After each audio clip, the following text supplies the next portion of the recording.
My Early Days at Oxford, written by F. Max Müller, narrated by Jason Zenobia. Asseveration. What is more important than learning? The professor asked his class. Nobody seemed to know what he meant or how to answer.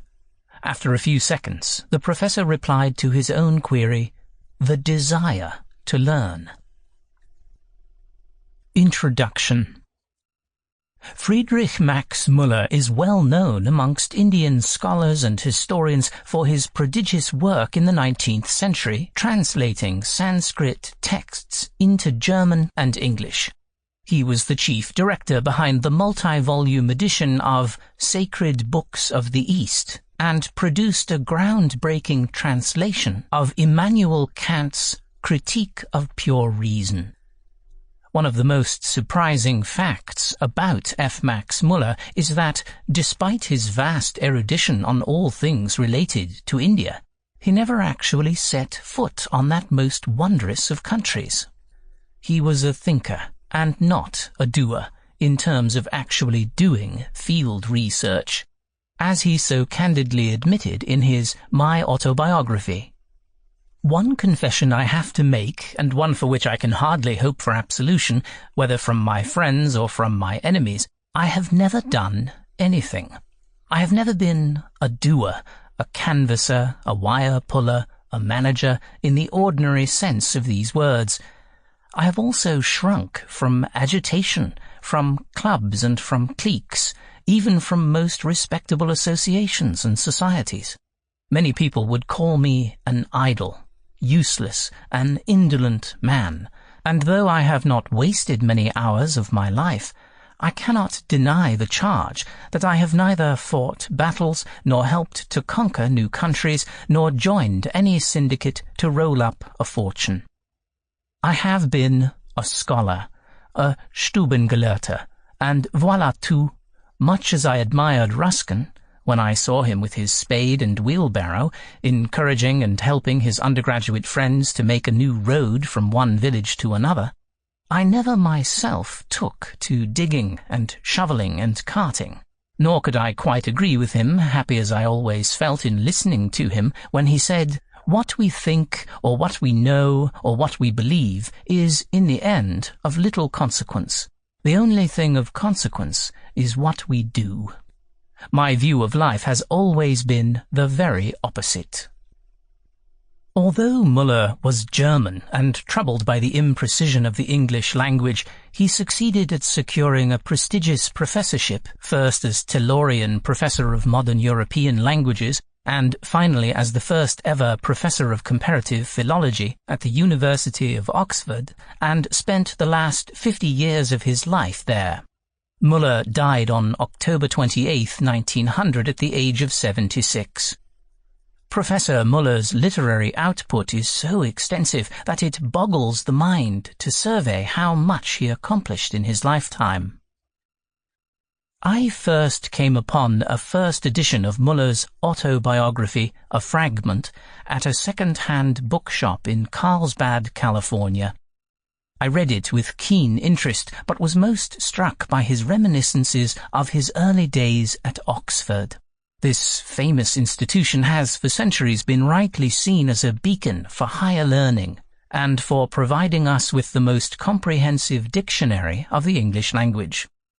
I first visited Oxford back in the 1990s when I needed to do some original research on the Sant and Sikh traditions of North India at the Bodleian Library, which houses over 10 million volumes, including some of the rarest and most precious books in the world.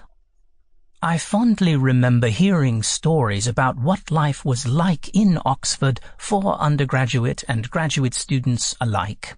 Back in the summer of 1978, when I was staying with Ainsley Embry, the noted historian from Columbia University, who at that time was serving as counselor for cultural affairs at the American Embassy in New Delhi, I got the chance to meet the famous author Veda Mehta, who has been blind from the age of 3.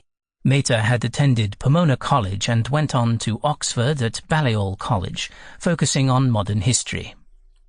As we were sipping chai and eating crackers and cookies in Ainsley's well-appointed home in the diplomatic enclave of New Delhi, Ved told us several delightful tales about what life was like for him, a Punjabi raised in Hinduism, attending Oxford for the first time in 1956.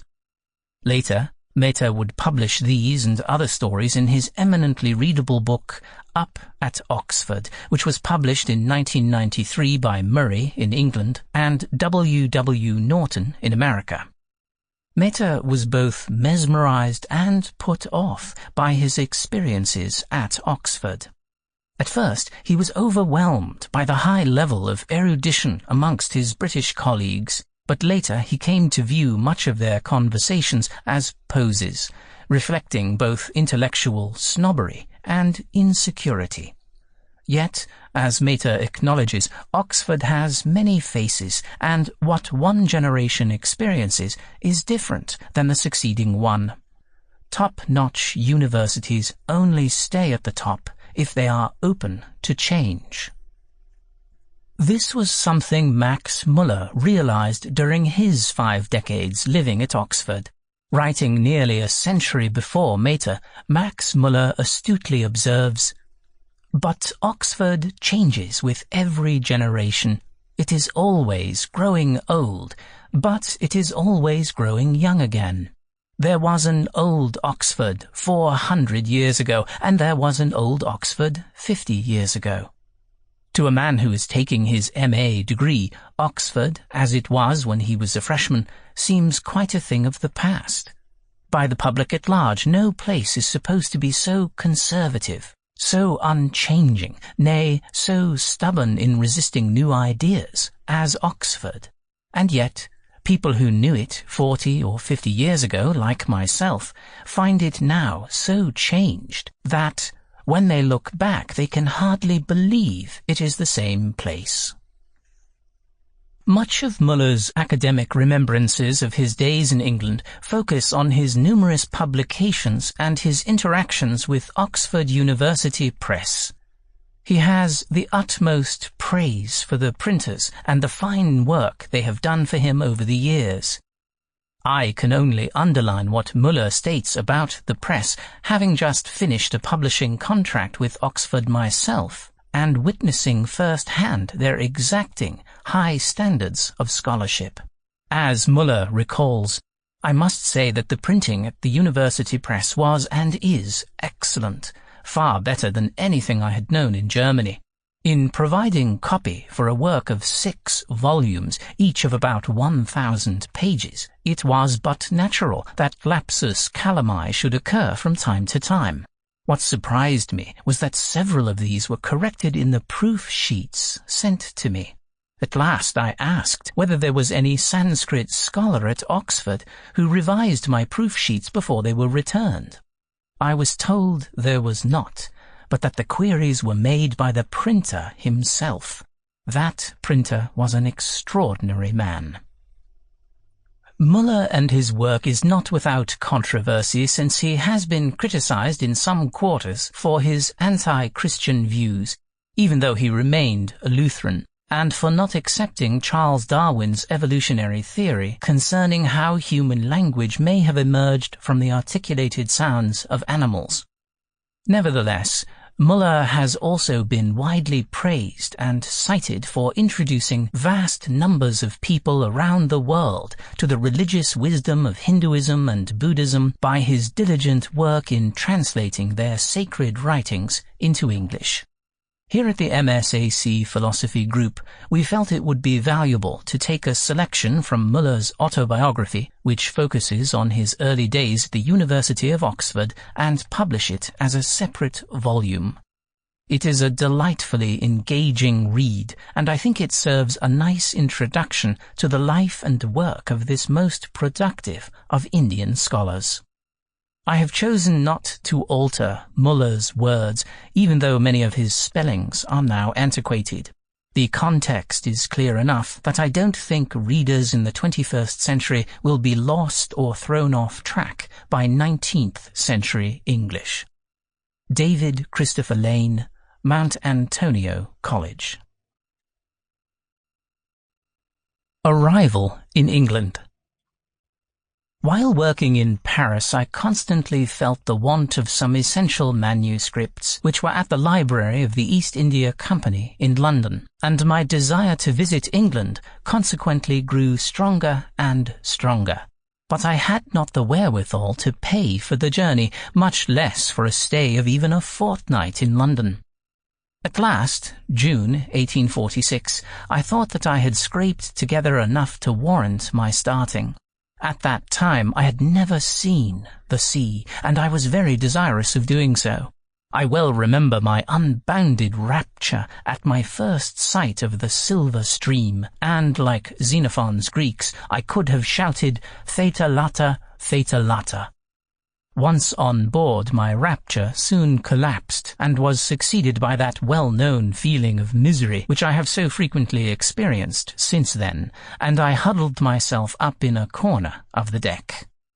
There a young fellow-traveller saw the poor bundle of misery, and tried to comfort me, and brought me what he thought was good for me, not, however, without a certain merry twinkle in his eye, and a few kindly jokes at my expense. We landed at the docks in London, a real drizzly day, rain and mist, and such a crowd rushing on shore that I missed my cheerful friend and felt quite lost. In addition to all this, a porter had run away with my portmanteau, which contained all my books and manuscripts, in fact, all my worldly goods. At that moment my young friend reappeared and, seeing the plight I was in, came to my assistance. "You stay here," he said, "and I will arrange everything for you." And so he did. He fetched a four-wheeler, put my luggage on the top, bundled me inside, and drove with me through a maze of London streets to his rooms in the Temple. Then, still knowing nothing about me, he asked me to spend the night in his rooms, gave me a bed and everything else I wanted for the night. The next morning he took me out to look for lodgings, which we found in Essex Street, a small street leading out of the Strand. The room which I took was almost entirely filled by an immense four-post bed. I had never seen such a structure before, and during the first night that I slept in it, I was in constant fear that the top of the bed would fall and smother me, as in the German Märchen. When the landlady came in to see me in the morning, after asking how I had slept, the first thing she said was, "But, sir, don't you want another pillow?" I looked bewildered and said, "Why, what shall I do with another pillow, and where will you put it?" She then touched the pillows under my head and said, "Well, sir, you shall have another pillow tomorrow." How shall I ever learn English, I said to myself, if a pillow means really a soft pillow? But to return to my unknown friend, he came every day to show me things which I ought to see in London, and brought me tickets for theatres and concerts, which he said were sent to him. His name was William Howard Russell, endeared to so many, high and low, under the name of Billy Russell, the first and most brilliant war correspondent of the times during the Crimean War. He remained my warm and true friend through life, and even now, when we both are cripples, we delight in meeting and talking over very distant days. I had come over to London expecting to stay about a fortnight, but I had been there working at the library in Leadenhall Street for nearly a month, and my work was far from done, when I thought that I ought to call and pay my respects to the Prussian minister Baron Bunson. I little thought at the time when I was ushered into his presence that this acquaintance was to become the turning point of my life.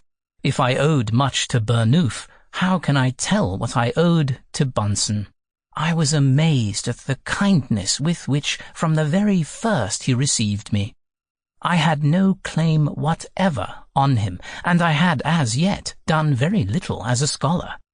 It is true that he had known my father in Italy, and that Humboldt, with his usual kindness, had written him a strong letter of recommendation on my behalf, but that was hardly sufficient reason to account for the real friendship with which he at once honoured me.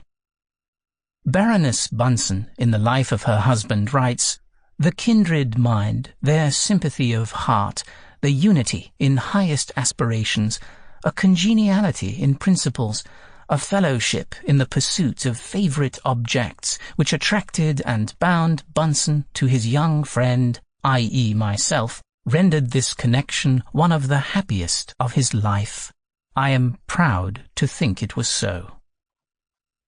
At first, the chief bond between us was that I was engaged on a work which, as a young man, he had proposed to himself as the work of his life, namely, the editio princeps of the Rigveda. Often he has told me how, at the time when he was prosecuting his studies at Göttingen, the very existence of such a book was unknown as yet in Germany.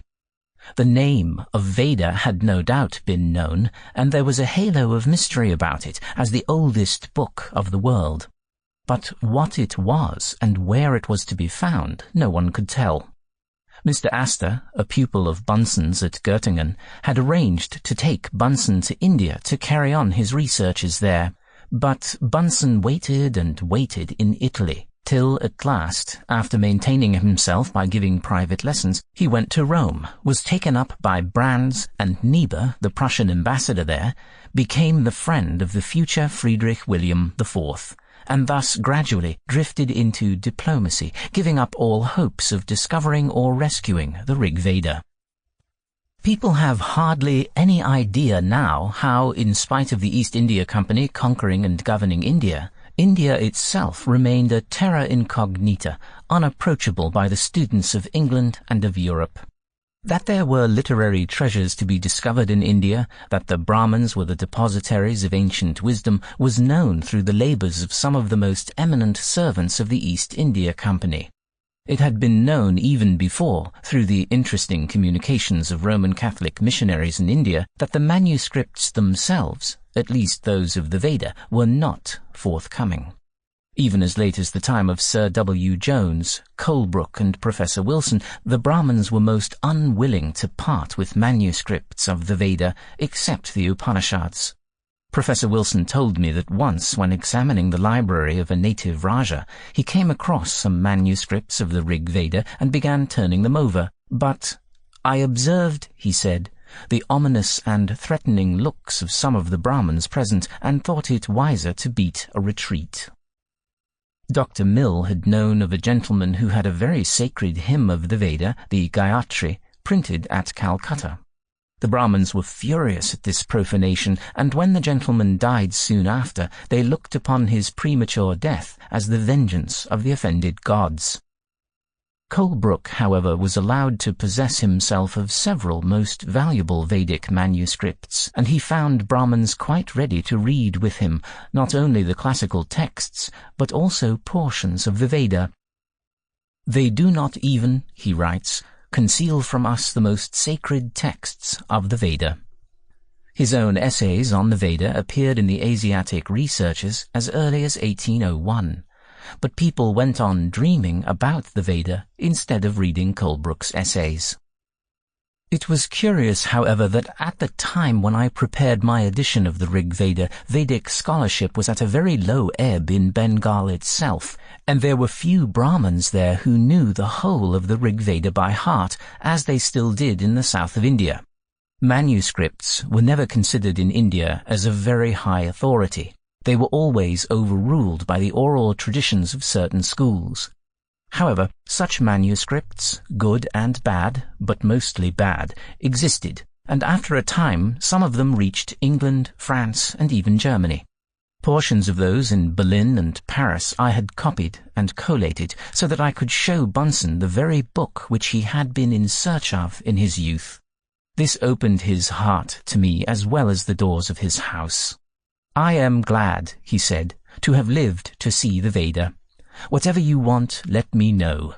I look upon you as myself grown young again. And he did help me, as only a father can help his son. Perhaps he expected too much from the Veda, as many other people did at that time, and before the Verba Ipsissima were printed. As the oldest book that ever was composed, the Veda was supposed to give us a picture of what man was in his most primitive state, with his most primitive ideas and his most primitive language. Everybody interested in the origin of the first development of language, thought, religion, and social institutions looked forward to the Veda as a new revelation. All such dreams, natural enough before the Veda was known, were dispersed by my laying sacrilegious hands on the Veda itself and actually publishing it, making it public property, to the dismay of the Brahmins in India and to the delight of all Sanskrit scholars in Europe.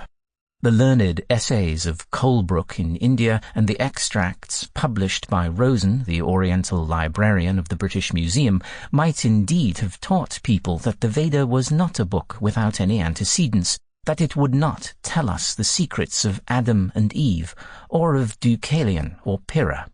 I myself had both said and written that the Veda, like an old oak tree, shows hundreds and thousands of circles within circles, and yet I was afterwards held responsible for having excited the wildest hopes among archaeologists, when I had done my best, if not to destroy them, at all events to reduce them to their proper level.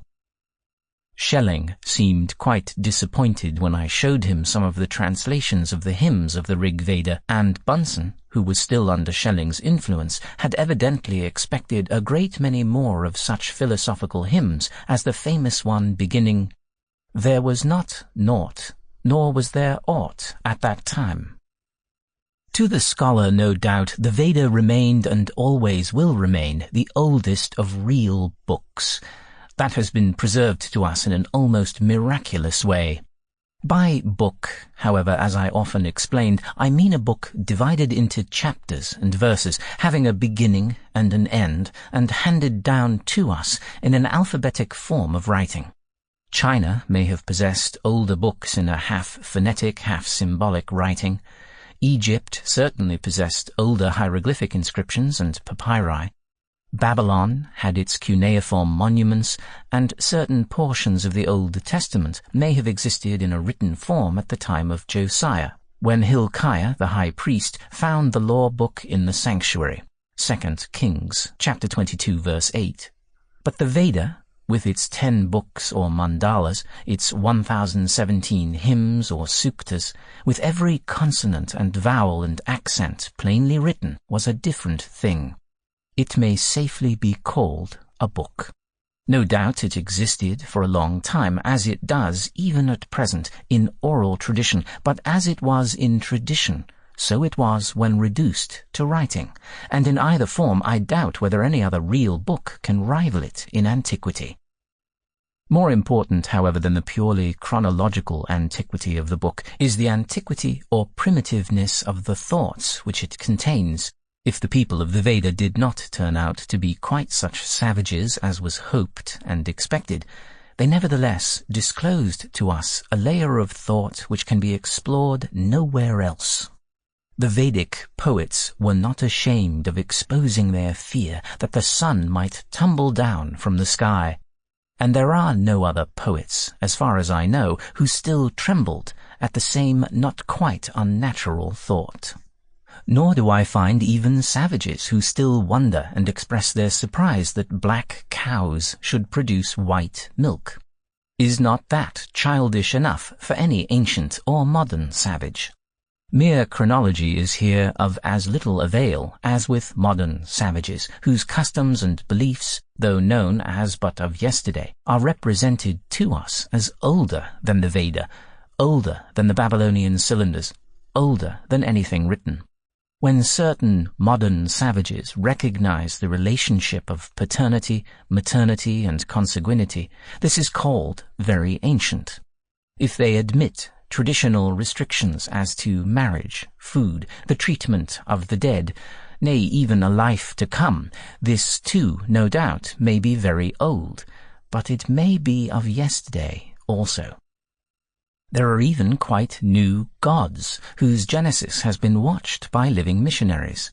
The great difficulty in all such researches is to distinguish between what is common to human nature and what is really inherited or traditional. All such questions have only as yet been touched upon, and they must wait for their answer till real scholars will take up the study of the language of living savages in the same scholar-like spirit in which they have taken up the study of Vedic and Babylonian savages. But we must have patience and learn to wait.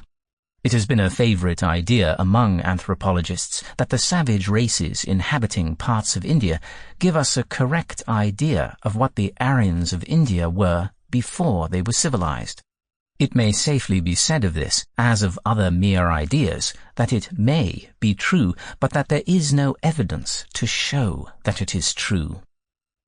At all events, it takes much for granted and neglects, as it would seem, the very lessons which the theory of evolution has taught us. It is the nature of evolution to be continuous and not to proceed per saltum. Therefore lies the beauty of genealogical evolution, that we can recognize the fibers which connect the upper strata with the lower, till we strike the lowest, or at least that which contains what seem to be the seeds and germs of early thoughts, words, and acts. We can trace the most modern forms of language back to Sanskrit, or rather to that postulated linguistic stratum of which Sanskrit formed the most prominent representative, just as we can trace the French Dieu back to Latin Deus and Sanskrit Devas, the brilliant beings behind the phenomena of nature, and again behind them Dios, the brilliant sky, the Greek Zeus, the Roman Jovis and Jupiter, the most natural of all the Aryan gods of nature. This is real evolution, a real causal nexus between the present and the past. It used to be called history or pragmatic history, whether we take history in the sense of the description of evolution or in that of evolution itself. History has generally to begin with the present, to go back to the past, and to point out the palpable steps by which the past became again and again the present. Evolution, on the contrary, prefers to begin with the distant past, to postulate formations even if they have left no traces, and to speak of those almost imperceptible changes by which the postulated past became the perceptible present, as not only necessary, but as real. Perhaps the difference is of no importance, but the historical method seems certainly the more accurate and the more satisfactory from a purely scientific point of view. In all such evolutionary researches, language has always been the most useful instrument, and the study of the science of language may truly be said to have been the first science which was treated according to evolutionary or historical principles. Here, too, no doubt, intermediate links which must have existed are sometimes lost beyond recovery, and when we arrive at the very roots of language, we feel that there may have been whole eons before that radical period. Here science must recognize her inevitable horizons, but here again no surviving literary monument could carry us so far as the Veda. Hence its supreme importance for Aryan philology, for the philology of the most important languages of historical mankind. Other languages, whether Babylonian or Akkadian, whether Hottentot or Maori, may be, for all we know, much more ancient or more primitive, but as scientific explorers, we can only speak of what we know, and we must renounce all conjectures that go beyond facts. In all these researches, no one took a livelier interest and encouraged me more than Bunson. When some of my translations of the Vedic hymns seemed fairly satisfactory, I used to take them to him, and he was always delighted at seeing a little more of that ancient Aryan torso, though at the time he was more specially interested in Egyptian chronology and archaeology. Often, when I was alone with him, did we discuss the chronological and psychological dates of Egyptian and Aryan antiquity. Kind-hearted as he was, Bunson could get very excited, nay, quite violent in arguing, and though these fits soon passed off, yet it made discussions between His Excellency, the Prussian minister, and the young German scholar somewhat difficult. At that time, much less was known of the earliest Egyptian chronology than is now, but I was never much impressed by mere dates. If a king was supposed to have lived 5,000 years before our era, what is that to us, I used to say. He sits on his throne in vacuo, and there is nothing to fix him by, nothing contemporary which alone gives interest to history. In India we have no dates, but whatever dates and names of kings and accounts of battles the Egyptian inscriptions may give us, as a book there is nothing so old in Egypt as the Veda in India. Besides, we have in the Veda thoughts, and in the chronology of thought, the Veda seems to me older than even the Book of the Dead. As to the actual date of the Veda, I readily granted that chronologically it was not so old as the pyramids, but supposing it had been, would that in any way have increased its value for our studies? If we were to place it at 5000 BC, I doubt whether anybody could refute such a date, while if we go back beyond the Veda and come to measure the time required for the formation of Sanskrit and the Proto-Aryan language, I doubt very much whether even 5,000 years would suffice for that. There is an unfathomable depth in language, layer following after layer, long before we arrive at roots, and what a time and what an effort must have been required for their elaboration, and for the elaboration of the ideas expressed in them. Our battles waxed sometimes very fierce, but we generally ended by arriving at an understanding. As a young man, Bunson had clearly perceived the importance of the Veda for an historical study of mankind and the growth of the human mind, but he was not discouraged when he saw that it gave us less than had been expected. "It is a fortress," he used to say, "that must be besieged and taken. It cannot be left in our rear." But he little knew how much time it would take to approach it, to surround it, and at last to take it. It has not been surrendered even now, and will not be in my time. It is true there are several translations of the whole of the Rigveda, and their authors deserve the highest credit for what they have done. People have wondered why I have not given one of them in my sacred books of the East. I thought it was more honest to give, in cooperation with Oldenburg, specimens only in volumes 32 and 46 of that series, and let it be seen in the notes how much uncertainty there still is, and how much more of hard work is required before we can call ourselves masters of the old Vedic fortress. Bunson's interest in my work, however, took a more practical turn than mere encouragement. It was no good encouraging me to copy and collate Sanskrit manuscripts if they were not to be published. He saw that the East India Company were the proper body to undertake that work. Bunson's name was a power in England, and his patronage was the very best introduction that I could have had. It was no easy task to persuade the board of directors, all strictly practical and commercial men, to authorize so considerable an expenditure merely to edit and print an old book that none of them could understand, and many of them had perhaps never even heard of. Bunson pointed out what a disgrace it would be to them if some other country than England published this edition of the sacred books of the Brahmins.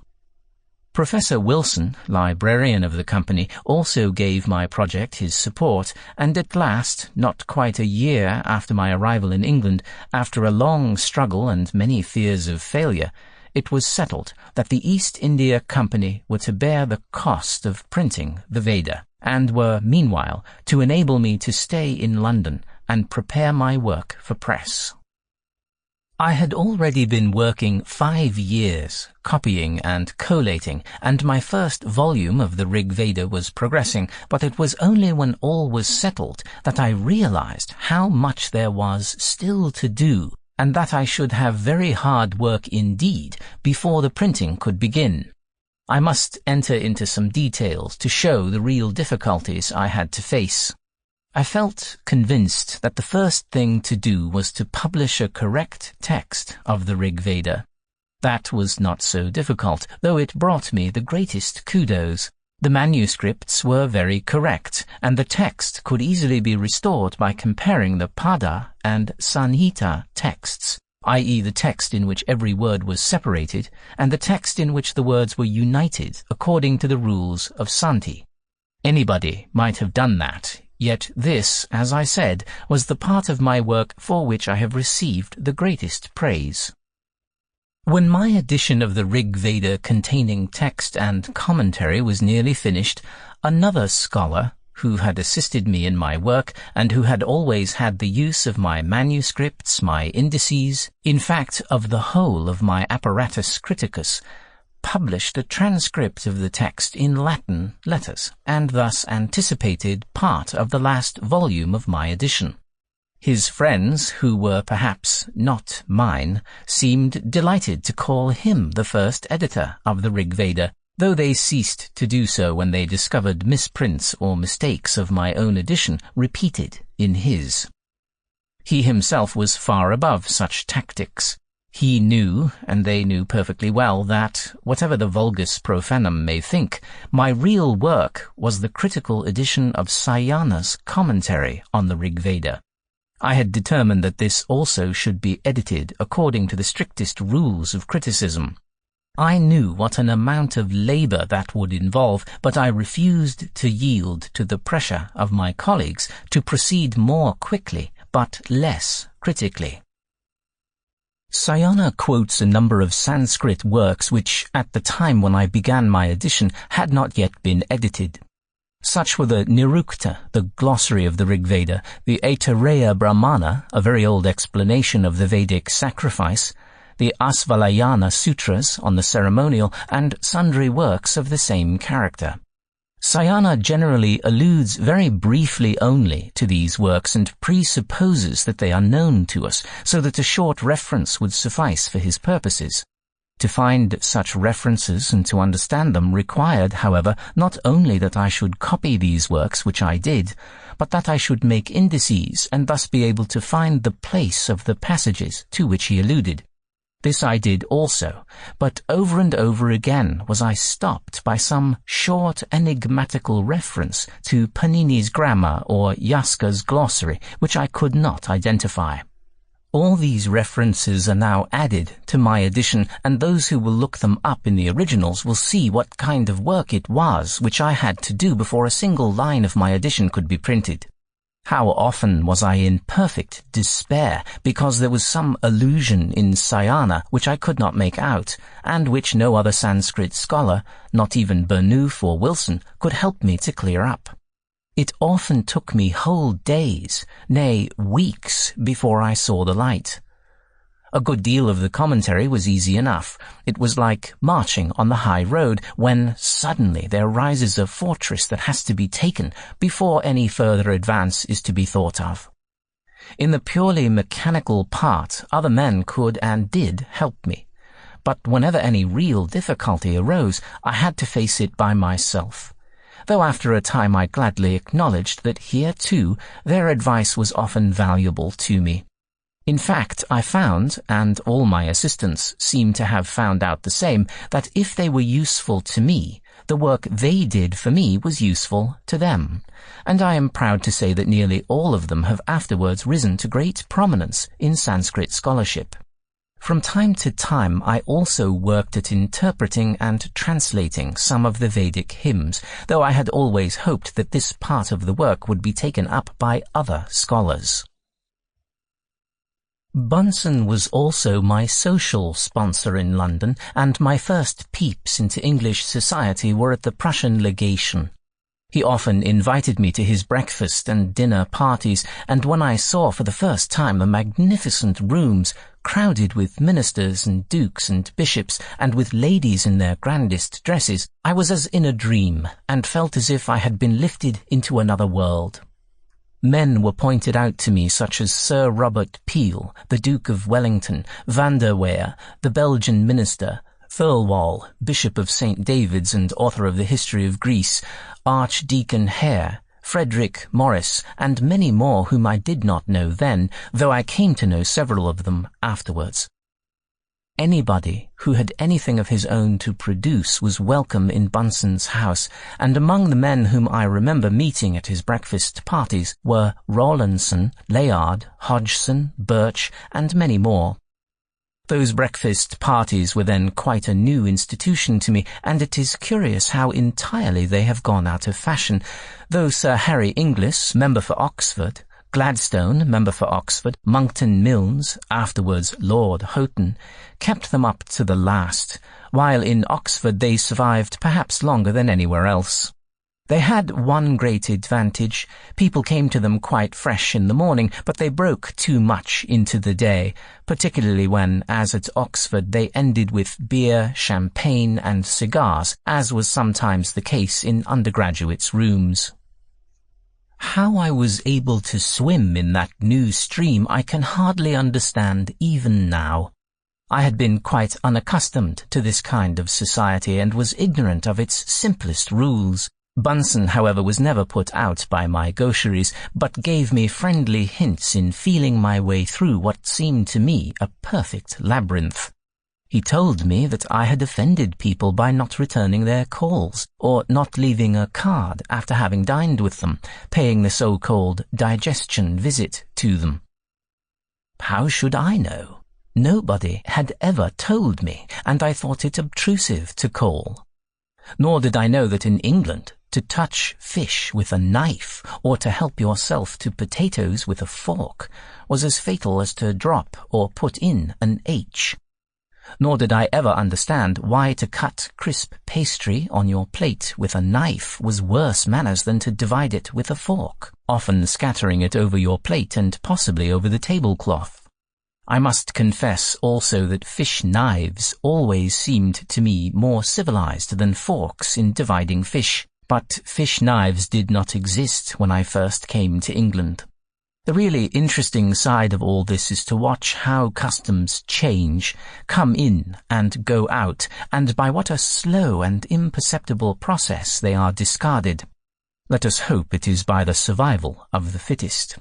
When I first went to Oxford, everybody took wine with his neighbours. Now it is only at such conservative colleges as my own, All Souls, that the old custom still survives. But then we have not even given up wax candles yet, and we look upon gas as a most objectionable innovation. Another great difficulty I had was in writing letters and addressing my friends properly as Sir or Mr. Smith or Smith. I was told that the rule was very simple and that you addressed everybody exactly as they addressed you. What was the consequence? When I received an invitation to dine with the Bishop of Oxford, who addressed me as my dear sir, I wrote back, my dear sir, and said that I should be very happy. How Samuel Wilberforce must have chuckled when he read my epistle. But how is any stranger to know all the intricacies of social literature, particularly if he is wrongly informed by the highest authorities? I must confess that even later in life I have often been puzzled as to the right way of addressing my friends. There is no difficulty about intimate friends, but as one grows older, one knows so many people more or less intimately, and according to their different characters and stations in life, one often does not know whether one offends by too great or too little familiarity. I was once writing to a very eminent man in London who had been exceedingly friendly to me at Oxford, and I addressed him as my dear Professor H. At the end of his answer he wrote, "Don't call me Professor." All depends on the tone in which such words are said. I imagined that living in fashionable society in London, he did not like the somewhat scholastic title of Professor, which, in London particularly, has always a by-taste of diluted omniscience and conceit. I accordingly addressed him in my next letter as my dear sir, and this, I am sorry to say, produced quite a coldness and stiffness, as my friend evidently imagined that I declined to be on more intimate terms with him. The fact being that through life I have always been one of his most devoted admirers. I did my best to conform to all the British institutions as well as I could, though in the beginning I must no doubt have made fearful blunders and possibly given offence to the truly insular Briton. Bunson seemed to delight in asking me whenever he had princes or other grandees to lunch or dine with him. One day he took me with him to stay at Hurstmonceux with Archdeacon Hare, and a delightful time it was.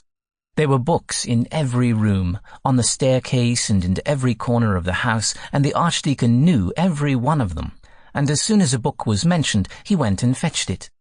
He generally knew the very place at which the passage that was being discussed occurred, and excelled even the famous dog, which at one of these literary breakfast parties, I believe in Hallam's house, was ordered on the spur of the moment to fetch the 5th volume of Gibbon's History, and at once climbed up the ladder and brought down from the shelf the very volume in which the disputed passage occurred. He had been taught this one trick of fetching a certain volume from the shelves of the library, and the conversation was turned and turned till it was brought round to a passage in that very volume. The guests were, no doubt, amazed, but as it was before the days of Darwin and Lubbock, it led to no more than a good laugh. I was surprised and delighted at the honesty with which the Archdeacon admitted the weak points of the Anglican system, and the dangers which threatened not only the Church but the religion of England. The real danger, he evidently thought, came from the clergy and their hankering after Rome. They have forgotten their history, he said, and the sufferings which the sway of a Roman priesthood has inflicted for centuries on their country. I think it was he who told me the story of a young Romanizing curate who declared that he could never see what was the use of the laity. One day when I called on Bunson with my books, and I frequently called when I had something new to show him, he said, "You must come with me to Oxford to the meeting of the British Association." This was in 1847. Of course, I did not know what sort of thing this British Association was, but Bunson said he would explain it all to me, only I must at once sit down and write a paper.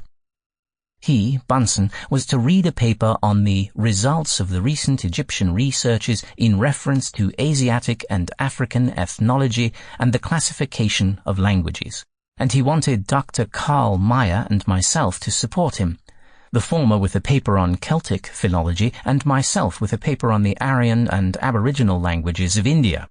I assured him that this was quite beyond me. I had hardly been a year in England, and even if I could write, I knew but too well that I could not read a paper before a large audience. However, Bunson would take no refusal. "We must show them what we have done in Germany for the history and philosophy of language," he said, "and I reckon on your help." There was no escape, and to Oxford I had to go. I was fearfully nervous, for, as Prince Albert was to be present, ever so many distinguished people had flocked to the meeting, and likewise some not very friendly ethnologists, such as Dr. Latham and Mr. Crawford, known by the name of the Objector General.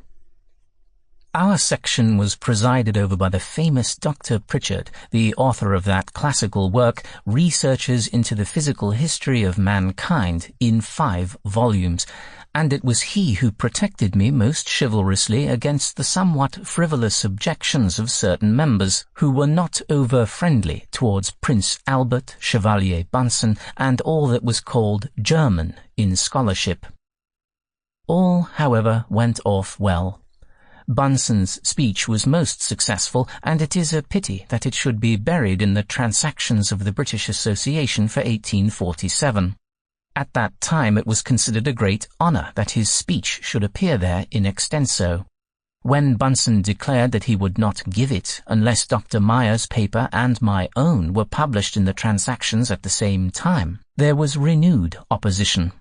I was so little proud of my own essay that I should much rather have kept it back for further improvement, but printed it was in the Transactions, and much canvassed at the time in different journals. I have always been doubtful about the advantages of these public meetings so far as any scientific results are concerned. Everybody who pays a guinea may become a member and make himself heard, whether he knows anything on the subject or not. The most ignorant men often occupy the largest amount of time. Some people look upon these congresses simply as a means of advertising themselves, and I have actually seen quoted among a man's titles to fame the fact that he has been a member of certain congresses. Another drawback is that no one, not even the best of scholars, is quite himself before a mixed audience. Whereas in a private conversation a man is glad to receive any new information, no one likes to be told in public that he ought to have known this or that every schoolboy knows it. Then follows, generally, a squabble, and the best pleader is sure to have the laughter on his side, however ignorant he may be of the subject that is being discussed. But Dr. Pritchard was an excellent president and moderator, and though he had unruly spirits to deal with, he succeeded in keeping up a certain decorum among them. Dr. Pritchard's authority stood very high, and justly so, and his researches into the physical history of mankind still remain unparalleled in ethnology. His careful weighing of facts and difficulties went out of fashion when the theory of evolution became popular, and every change from a flea to an elephant was explained by imperceptible degrees. He dealt chiefly with what was perceptible, with well-observed facts, and many of the facts which he marshalled so well require even now, in these post-Darwinian days, I should venture to say, renewed consideration. Like all great men, he was wonderfully humble and allowed me to contradict him, who ought to have been proud to listen and to learn from him. But though I cannot say that the result of these meetings and wranglings was very great or valuable, I spent a few most delightful days at Oxford, and I could not imagine a more perfect state of existence than to be an undergraduate, a fellow, or a professor there.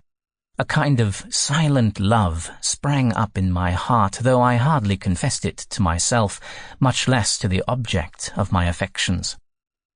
I knew I had to go back to be a university tutor or even a master in a public school in Germany, and that was a hard life compared with the freedom of Oxford. To be independent and free to work as I liked, that was everything to me. But how I ever succeeded in realizing my ideal, I hardly know.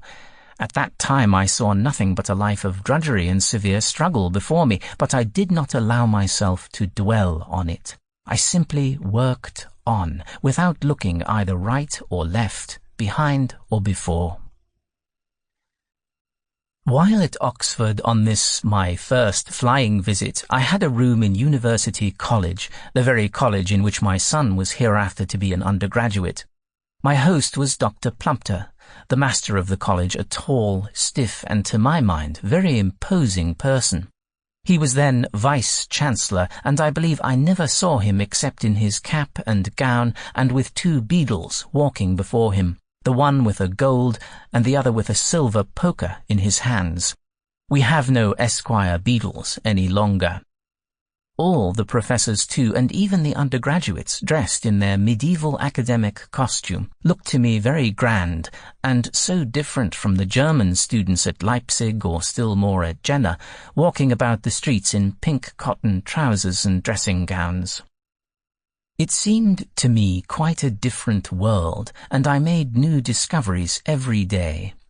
Being with Bunson, I was invited to all the official dinners during the meeting of the British Association, and here too the Vice-Chancellor acted his part with becoming dignity.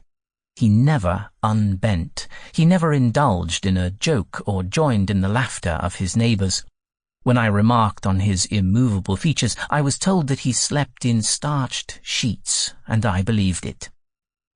At one of these dinners, Prince Louis-Lucien Bonaparte caused a titter during a speech about the freedom which people enjoyed in England.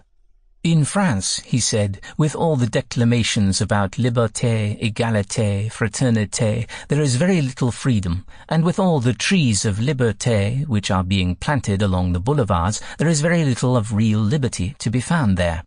But you in England, he finished, you have your old tree of liberty, which is always flowering and showering peas on the whole world. He wanted to say peace. We tried to look solemn, but failed, and a suppressed laugh went round till it reached the Vice-Chancellor. There it stopped. He was far too well-bred to allow a single muscle of his face to move.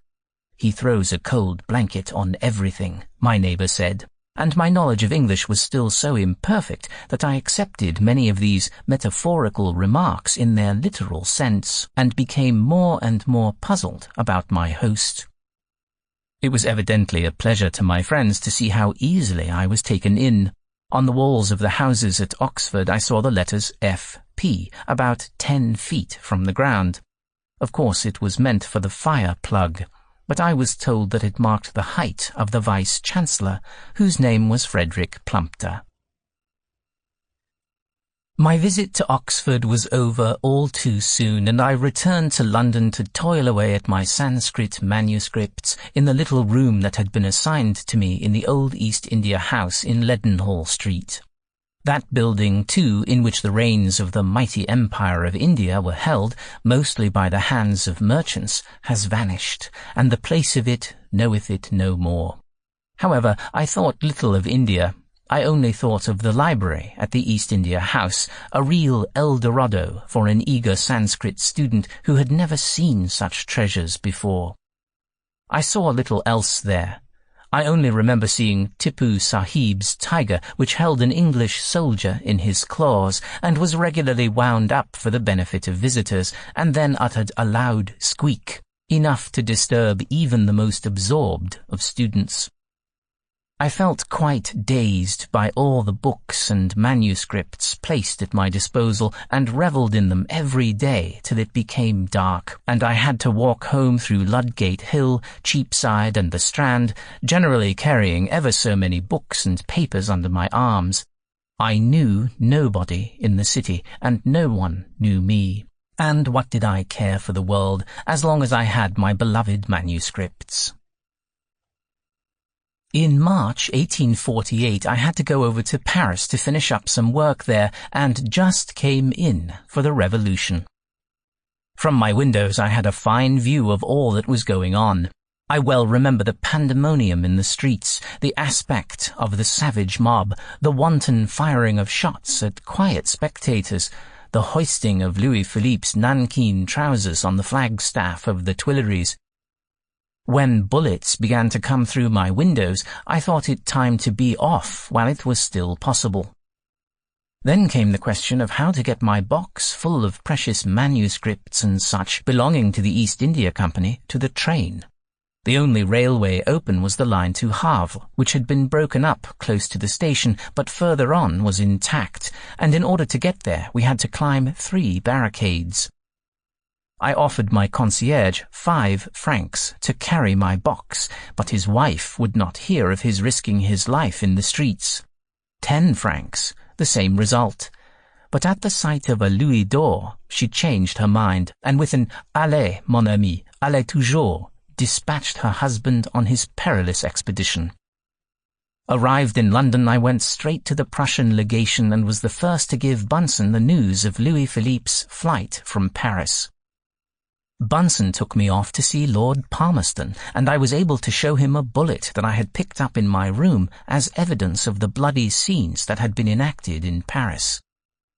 So even a poor scholar had to play his small part in the events that go to make up history. Early days at Oxford. It had been settled that my edition of the Rigveda should be printed at the Oxford University Press, and I found that I had often to go there to superintend the printing. Not that the printers required much supervision, as I must say that the printing at the University Press was and is excellent, far better than anything I had known in Germany. In providing copy for a work of 6 volumes, each of about 1,000 pages, it was but natural that lapsus calami should occur from time to time. What surprised me was that several of these were corrected in the proof sheets sent to me. At last I asked whether there was any Sanskrit scholar at Oxford who revised my proof sheets before they were returned. I was told there was not, but that the queries were made by the printer himself. That printer was an extraordinary man. His right arm was slightly paralyzed, and he had therefore been put on difficult, slow work, such as Sanskrit. There are more than 300 types which a printer must know in composing Sanskrit. Many of the letters in Sanskrit are incompatible, i.e. they cannot follow each other, or if they do, they have to be modified. Every D, for instance, if followed by a T, is changed to T. Every DH loses its aspiration, becomes likewise T, or changes the next T into DH. Thus from Bud, Ta, we have Buddha, i.e. awakened. In writing, I had sometimes neglected these modifications, but in the proof sheets these cases were always either queried or corrected. When I asked the printer, who did not, of course, know a word of Sanskrit, how he came to make these corrections, he said, "Well, sir, my arm gets into a regular swing from one compartment of types to another, and there are certain movements that never occur. So if I suddenly have to take up types which entail a new movement, I feel it, and I put a query." An English printer might possibly be startled in the same way if in English he had to take up an S immediately following an H. But it was certainly extraordinary that an unusual movement of the muscles of the paralyzed arm should have led to the discovery of a mistake in writing Sanskrit. In spite of the extreme accuracy of my printer, however, I saw that after all it would be better for myself and for the Veda if I were on the spot, and I decided to migrate from London to Oxford. My first visit had filled me with enthusiasm for the beautiful old town, which I regarded as an ideal home for a student. Besides, I found that I was getting too gay in London, and in order to be able to devote my evenings to society, I had to get up and begin work soon after 5. May, therefore, saw me established for the first time in Oxford, in a small room in Walton Street. The moving of my books and papers from London did not take long. At that time my library could still be accommodated in my portmanteau. It had not yet risen to 12,000 volumes, threatening to drive me out of my house. A happy time it was when I possessed no books which I had not read, and no one sent me books which I did not want, and yet had to find a place for in my rooms, and to thank the author for his kindness. I at once found that my work went on more rapidly at Oxford than in London, though if I had expected to escape from all hospitality, I certainly was not allowed to do that. Accustomed as I was to the Spartan diet of a German convictorium or a dinner at the Palais Royal du Franc, the dinners to which I was invited by some of the fellows in hall or in common room surprised me not a little. The old plate, the old furniture, and the whole style of living impressed me deeply, particularly the after-dinner railway, an ingenious invention for lightening the trouble of the guests who took wine in common room. There was a small railway fixed before the fireplace, and on it a wagon containing the bottles went backwards and forwards, halting before every guest till he had helped himself. That railway, I am afraid, is gone now. And what is more serious, the pleasant, chatty evenings spent in common room are likewise a thing of the past. Married fellows, if they dine in hall, return home after dinner, and junior fellows go to their books or pupils. In my early Oxford days, a married fellow would have sounded like a solecism. The story goes that married fellows were not entirely unknown, and that you could hold even a fellowship, if you could hold your tongue. Young people, however, who did not possess that gift of silence, had often to wait till they were 50 before a college living fell vacant, and the quinquagenarian fellow became a young husband and a young vicar. What impressed me, however, even more than the great hospitality of Oxford was the real friendliness shown to an unknown German scholar. After all, I had done very little as yet, but the kind words which Bunson and Dr. Pritchard had spoken about me at the meeting of the British Association had evidently produced an impression in my favour far beyond what I deserved. I must have seemed a very strange bird, such as had never before built his nest at Oxford. I was very young, but I looked even younger than I was, and my knowledge of the manners of society, particularly of English society, was really nil. few people knew what I was working at. Some had a kind of vague impression that I had discovered a very old religion, older than the Jewish and the Christian, which contained the key to many of the mysteries that had puzzled the ancient, nay, even the modern world. Frequently, when I was walking through the streets of Oxford, I observed how people stared at me and seemed to whisper some information about me. Tradespeople did not always trust me, though I never owed a penny to anybody. When I wanted money, I could always make it by going on faster with printing the Rigveda, for which I received £4 a sheet. This seemed to me then a large sum, though many a sheet took me at first more than a week to get ready, copy, collate, understand, and finally print. If I was interested in any other subject, my exchequer suffered accordingly, but I could always retrieve my losses by sitting up late at night. Poor as I was, I never had any cares about money. And when I once began to write in English for English journals, I had really more than I wanted. My first article in the Edinburgh Review appeared in October 1851. At that time, the idea of settling at Oxford, of remaining in this academic paradise, never entered my head. I was here to print my Rigveda and work at the Bodleian. That I should in a few years be an M.A. of Christ Church, a Fellow of the most exclusive of colleges, nay, a married Fellow, a being not even invented then, and a Professor of the University, never entered into my wildest dreams. I could only admire, and admire with all my heart. Everything seemed perfect. The gardens, the walks in the neighbourhoods, the colleges, and most of all the inhabitants of the colleges, both fellows and undergraduates. My ideas were still so purely continental that I could not understand how the university could do such a thing as incorporate a foreign scholar, could, in fact, govern itself without a minister of education to appoint professors, without a royal commissioner to look after the undergraduates and their moral and political sentiments. And here at Oxford I was told that the government did not know Oxford, nor Oxford the government, that the only ruling power consisted in the statutes of the university, that professors and tutors were perfectly free so long as they conformed to these statutes, and that certainly no minister could ever appoint or dismiss a professor except the Regius professors. If we want a thing done, my friends used to explain to me, we do it ourselves, as long as it does not run counter to the statutes. But Oxford changes with every generation. It is always growing old, but it is always growing young again. There was an old Oxford 400 years ago, and there was an old Oxford 50 years ago. To a man who is taking his M.A. degree, Oxford, as it was when he was a freshman, seems quite a thing of the past. By the public at large, no place is supposed to be so conservative, so unchanging, nay, so stubborn in resisting new ideas as Oxford.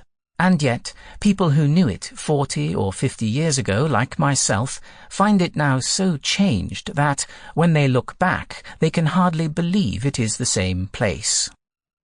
Even architecturally, the streets of the university have changed, and here not always for the better. Architects, unfortunately, object to mere imitation of the old Oxford style of building. They want to produce something entirely their own, which may be very good by itself, but is not always in harmony with the general tone of the college buildings. I still remember the outcry against the Taylor Institution, the only Palladian building at Oxford, and yet everybody has now grown reconciled to it, and even Ruskin lectured in it, which he would not have done if he had disapproved of its architecture. He would never lecture in the Indian Institute, and wrote me a letter sadly reproving me for causing Broad Street to be defaced by such a building, when I had had absolutely nothing to do with it. He was very loud in his condemnation of other new buildings. He abused even the new museum, though he had a great deal to do with it himself. He had hoped that it would be the architecture of the future, but he confessed after a time that he was not satisfied with the result. In his days, we still had the old Magdalen Bridge, the Bodleian unrestored, and no trams. Ruskin was so offended by the new bridge, by the restored Bodleian, and by the tram cars, that he would go ever so far round to avoid these eyesores when he had to deliver his lectures, and that was by no means an easy pilgrimage. There was, of course, no use in arguing with him. Most people like the new Magdalen Bridge because it agrees better with the width of High Street. They consider the Bodleian well restored, particularly now that the new stone is gradually toning down to the colour of the old walls, and as to tram cars, objectionable as they are in many respects, they certainly offend the eye less than the old, dirty and rickety omnibuses. The new buildings of Merton, in the style of a London police station, offended him deeply, and with more justice, particularly as he had to live next door to them when he had rooms at Corpus. These new buildings could not be helped at Oxford. The stone, with which most of the old colleges were built, was taken from a quarry close to Oxford, and began to peel off and to crumble in a very curious manner. Artists like these checkered walls, and by moonlight they are certainly picturesque. But the colleges had to think of what was safe. My own college, All Souls, has ever so many pinnacles, and we kept an architect on purpose to watch which of them were unsafe and had to be restored or replaced by new ones. Every one of these pinnacles cost us about £50, and at every one of our meetings we were told that so many pinnacles had been tested and wanted repairing or replacing. Many years ago, when I was spending the whole long vacation at Oxford, I could watch from my windows a man who was supposed to be testing the strength of these pinnacles. He was armed with a large crowbar, which he ran with all his might against the unfortunate pinnacle. I doubt whether the walls of any Roman castellum could have resisted such a ram. I spoke to some of the fellows, and when the builder made his next report to us, we rather objected to the large number of invalids. He was not to be silenced, however, so easily, but told us with a very grave countenance that he could not take responsibility, as a pinnacle might fall any day on our warden when he went to chapel. This, he thought, would settle the matter. But no, it made no impression whatever on the junior fellows, and the number of annual cripples was certainly very much reduced in consequence. It is true that Oxford has always loved what is old better than what is new, and has resisted most innovations to the very last. A well-known liberal statesman used to say that when any measure of reform was before Parliament, he always rejoiced to see an Oxford petition against it, for that measure was sure to be carried very soon. It should not be forgotten, however, that there always has been a liberal minority at Oxford. It is still mentioned as something quite antediluvian that Oxford, that is the hebdomadal council, petitioned against the Great Western Railway invading its sacred precincts, but it is equally true that not many years later it petitioned for a branch line to keep the university in touch with the rest of the world. Many things, of course, have been changed, and are changing every year before our very eyes. But what can never be changed, in spite of some recent atrocities in brick and mortar, is the natural beauty of its gardens and the historical character of its architecture. Whether Friar Bacon, as far back as the 13th century, admired the colleges, chapels, and gardens of Oxford, we do not know. And even if we did, few of them could have been the same as those which we admire today. We must not forget that Green's honourable history of Friar Bacon does not give us a picture of what Oxford was when seen by that famous philosopher, who is sometimes claimed as a fellow of Brazen-Nose College, probably long before that college existed. But what is said in that play in praise of the university may at least be taken as a recollection of what Green saw himself when he took his degree as Bachelor of Arts in 1578. In his play of the history of Friar Bacon, Green introduces the Emperor of Germany, Henry II, 1212 to 1250, as paying a visit to Henry III of England, 1216 to 73. And he puts into his mouth the following lines, which, though they cannot compare with Shelley's or Matt Arnold's, are at all events the earliest testimony to the natural attractions of Oxford. Anyhow, Shelley's and Matt Arnold's lines are well known and are always quoted, so that I venture to quote Green's lines, not for the sake of their beauty, but simply because they are probably known to very few of my readers. Trust me, Plantagenet, these Oxford schools are richly seated near the riverside, the mountains full of fat and fallow deer, the battling pastures laid with kine and flocks, the town gorgeous with high-built colleges, and scholars seemly in their grave attire. The mountains round Oxford we must accept as a bold, poetical license, whether they were meant for Headington Hill or Witham Woods. The German traveller, Hentzner, who described Oxford in 1598, is more true to nature when he speaks of the wooded hills that encompass the plain in which Oxford lies. But while the natural beauty of Oxford has always been admired and praised by strangers, the doctors and professors of the old university have not always fared so well at the hands of English and foreign critics. I shall not quote from Giordano Bruno, who visited England in 1583-5 and calls Oxford the widow of true science, but Milton surely cannot be suspected of any prejudice against Oxford. Yet he writes in 1656 in a letter to Richard Jones, "There is indeed plenty of amenity and salubrity in the place when you are there. There are books enough for the needs of a university, if only the amenity of the spot contributed so much to the genius of the inhabitants as it does to pleasant living, nothing would seem wanting to the happiness of the place." These ill-natured remarks about the Oxford dons seem to go on to the very beginning of our century. The buildings and gardens are praised, but by way of contrast, it would seem, or from some kind of jealousy, their inhabitants are always treated with ridicule. Not long ago a book was published, Memoirs of a Highland Lady. Though published in 1898, it should be remembered that the memoirs go back as far as 1809. Nor should it be forgotten that at that time the authoress was hardly more than 13 years of age, and certainly of a very girlish, not to say frivolous, disposition. She stayed some time with the then master of the university, Dr. Griffith, and for him, it must be said, she always shows a certain respect, but no one else at Oxford is spared. She arrived there at the time of Lord Grenville's installation as Chancellor of the university. Though so young, she was taken to the theatre, and this is her description of what she saw and heard. "It was a shock to me. I had expected to be charmed with a play, instead of being nearly set to sleep by discourses in Latin from a pulpit. There was some purple and some gold, some robes and some wigs, a great crowd and some stir at times, while a deal of humdrum speaking and dumb show was followed by the noisy demonstrations of the students as they applauded or condemned the honours bestowed.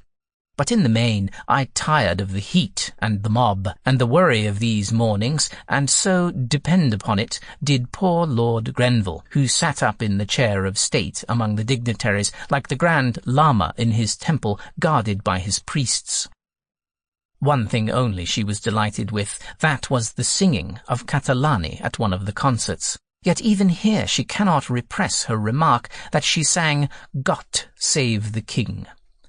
She evidently was a flippant young lady or child, and with her sister, who afterwards joined her at Oxford, seems to have found herself quite a fish out of water in the grave society of the university. The room in the master's lodge which appalled her most and seems to have been used as a kind of schoolroom was the library, full of divinity books, but without curtains, carpet, or fireplace. Here they had lessons in music, drawing, arithmetic, history, geography, and French. And the master, she adds, opened to us what had been till then a sealed book, the New Testament, so that this visit to Oxford proved really one of the fortunate chances of my life. This speaks well for the young lady who, in later life, seems to have occupied a most honoured and influential position in Scotch society. But Oxford society evidently found no favour in her eyes. Her uncle and aunt, as she tells us, were frequently out at dinner with other heads of houses, for there was, of course, no other society. These dinners seem to have been very sumptuous, though their own domestic life was certainly very simple. For breakfast they had tea and butter on their bread, and at dinner a small glass of ale, college home-brewed ale. "How fat we got," she exclaims. The master seems to have been a man of refined taste, fond of drawing and what was called poker painting. He was given also to caricaturing and writing of squibs. The two young ladies were evidently fond of his society, but of the other Oxford society she only mentions the ultra-Tory politics and the stupidity and frivolity of the heads of houses. The various heads, she writes, with their respective wives were extremely inferior to my uncle and aunt. More than half of the doctors of divinity were of humble origin, the sons of small gentry or country clergy, or even of a lower grade. Many of these, constant to the loves of their youth, brought ladies of inferior manners to grace what appeared to them so dignified a station. It was not a good style. There was little talent and less polish, and no sort of knowledge of the world, and yet the ignorance of this class was less offensive than the assumption of another, when a lady of high degree had fallen in love with her brother's tutor, and got him handsomely provided for in the church, that she might excuse herself for marrying him. Of the lesser clergy there were young witty ones, odious, young learned ones, bores, and elderly ones, pompous. All, however, of all grades, kind and hospitable. But the Christian pastor, humble, gentle, considerate, and self-sacrificing, had no representative, as far as I could see, among these dealers in old wines, rich dinners, fine china, and massive plate. The religion of Oxford appeared in those days to consist in honouring the king and his ministers, and in perpetually popping in and out of chapel. Chapel was announced by the strokes of a big hammer, beaten on every staircase half an hour before by a scout. The education was suited to divinity. A sort of supervision was said to be kept over the young, riotous community, and to a certain extent the proctors of the university and the deans of the different colleges did see that no very open scandal was committed. There were rules that had in a general way to be obeyed, and lectures that had to be attended. But as for care to give high aims, provide refining amusements, give a worthy tone to the character of responsible beings, there was none ever even thought of. The very meaning of the word education did not appear to be understood. The college was a fit sequel to the school. The young men herded together, they lived in their rooms, and they lived out of them, in the neighbouring villages, where many had comfortable establishments. All sorts of contrivances were resorted to enable the dissipated to remain out all night, to shield a culprit, to deceive the dignitaries. This was in 1809, and even later. And yet, with all this, and while we are told that those who attended lectures were laughed at, it seems strange that the best divines and lawyers and politicians of the first half of our century, some of whom we may have known ourselves, must have been formed under that system. We can hardly believe that it was as bad as here described, and we must remember that much of the memoirs of this Scotch lady can have been written from memory only, and long after the time when she and her sister lived at University College. Life there, no doubt, may have been very dull, as there were no other young ladies at Oxford, and it cannot have been very amusing for these young girls to dine with 16 heads of houses, all in wide silk cassocks, scarves, and bands, one or two in powdered wigs, so that, as we are told, they often went home crying.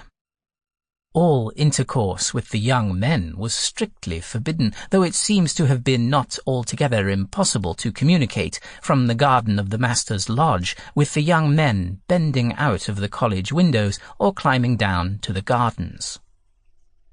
One of these young men, who was at University College at the same time, might certainly not have been considered a very desirable companion for these two Scotch girls. It was no other than Shelley.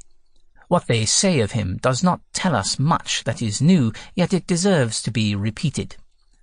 Mr. Shelley, we read, afterwards so celebrated, was half crazy.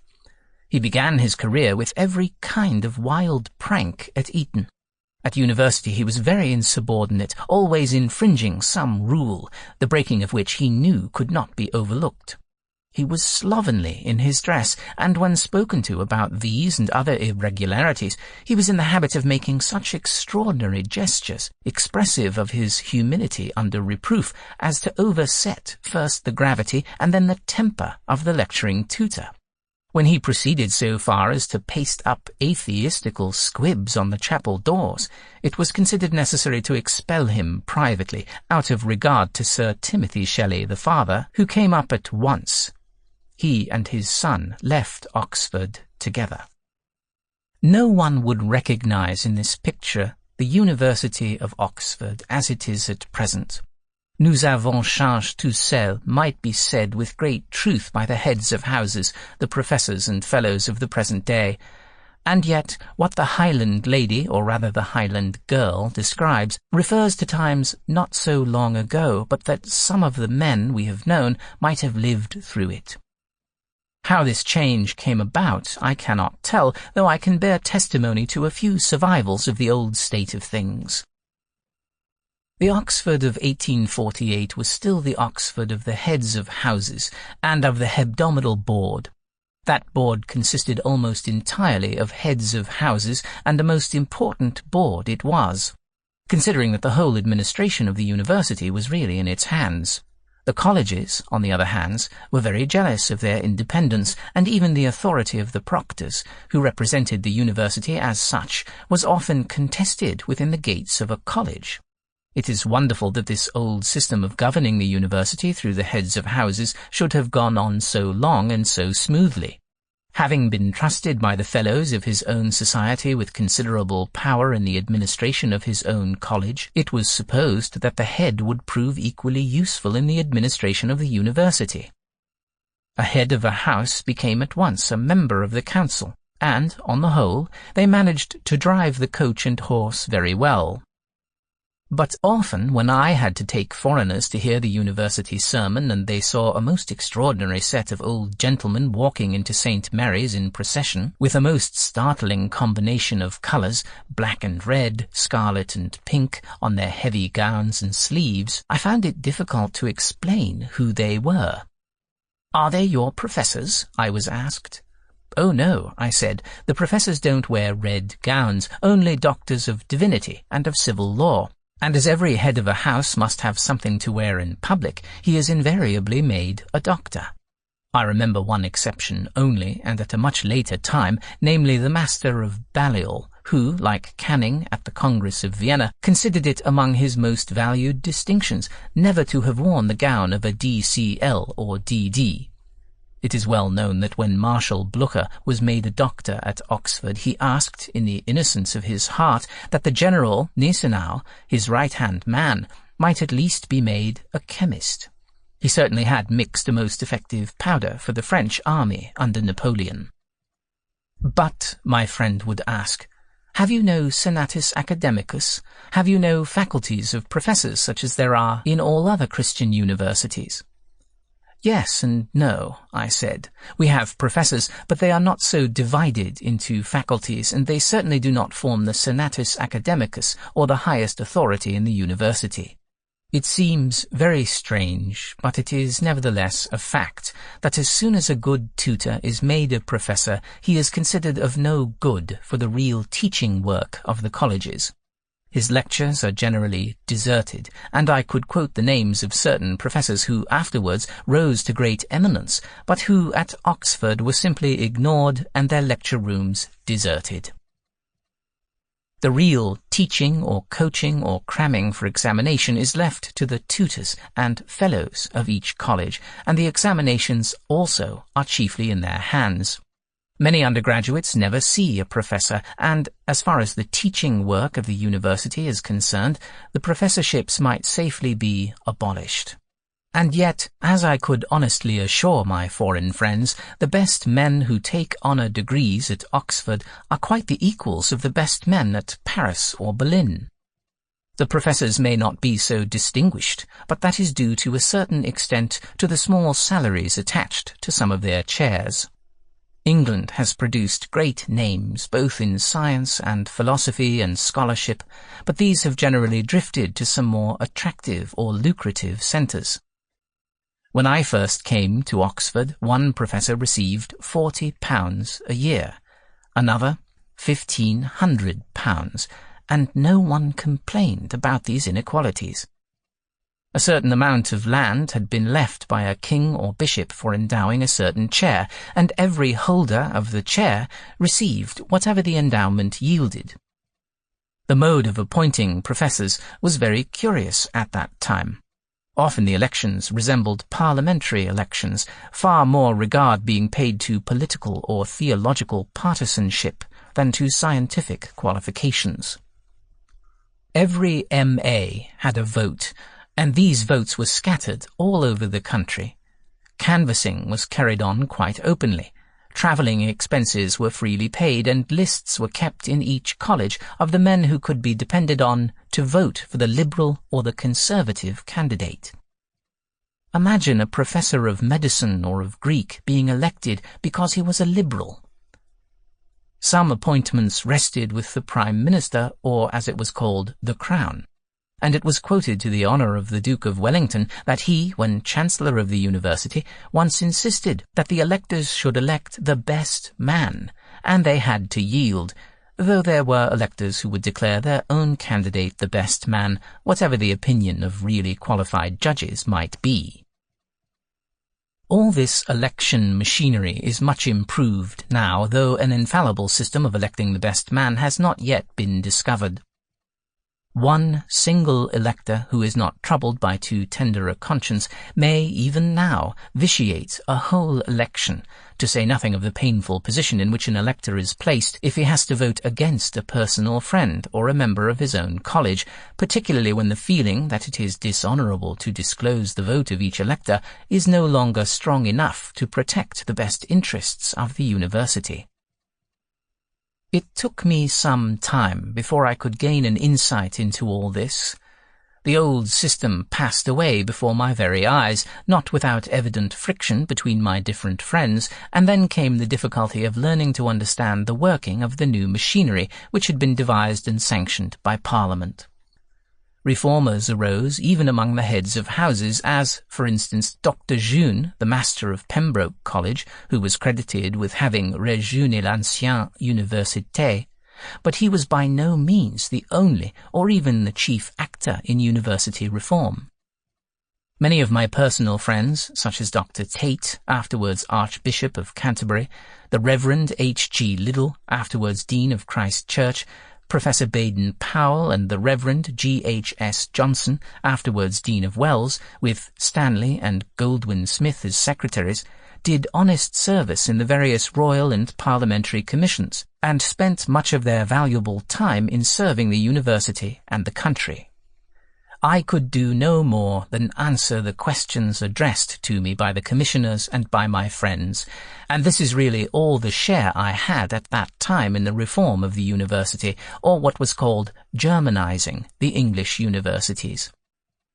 At one time, such was the unpopularity of these reformers in the university itself that one of them asked one of the junior professors to invite him to dinner, because the heads of houses would no longer admit him to their hospitable boards. Certainly to have been a member of the much-abused hebdomadal board and the head of a college in those pre-reform days must have been a delightful life. Before the days of agricultural distress, the income of the colleges was abundant. The authority of the heads was unquestioned in their own colleges. Not only undergraduates but fellows also had to be submissive. No junior fellow would then have dared to oppose his head at college meetings. If there was by chance an obstreperous junior, he was easily silenced or requested to retire. The days had not yet come when a Master of Trinity ventured to remark that even a junior fellow might possibly be mistaken.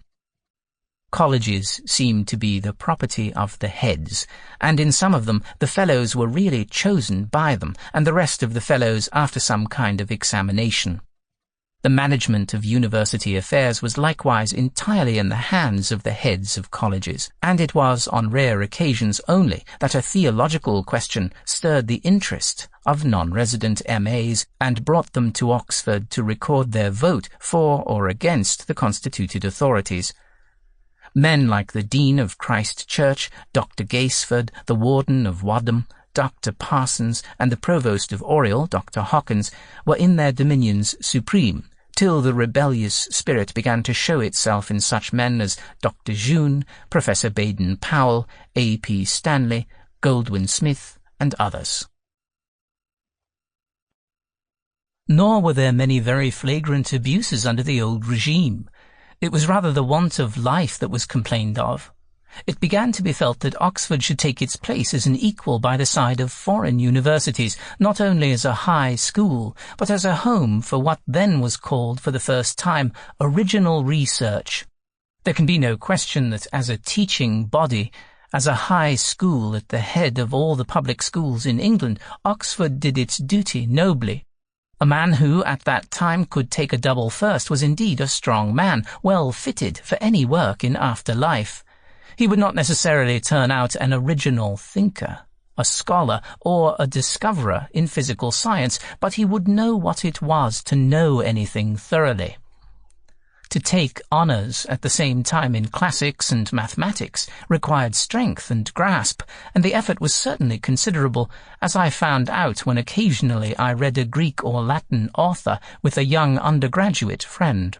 What struck me most was the accurate knowledge a candidate acquired of special authors and special books, but also the want of that familiarity with the language, Greek or Latin, which would enable him to read any new author with comparative ease.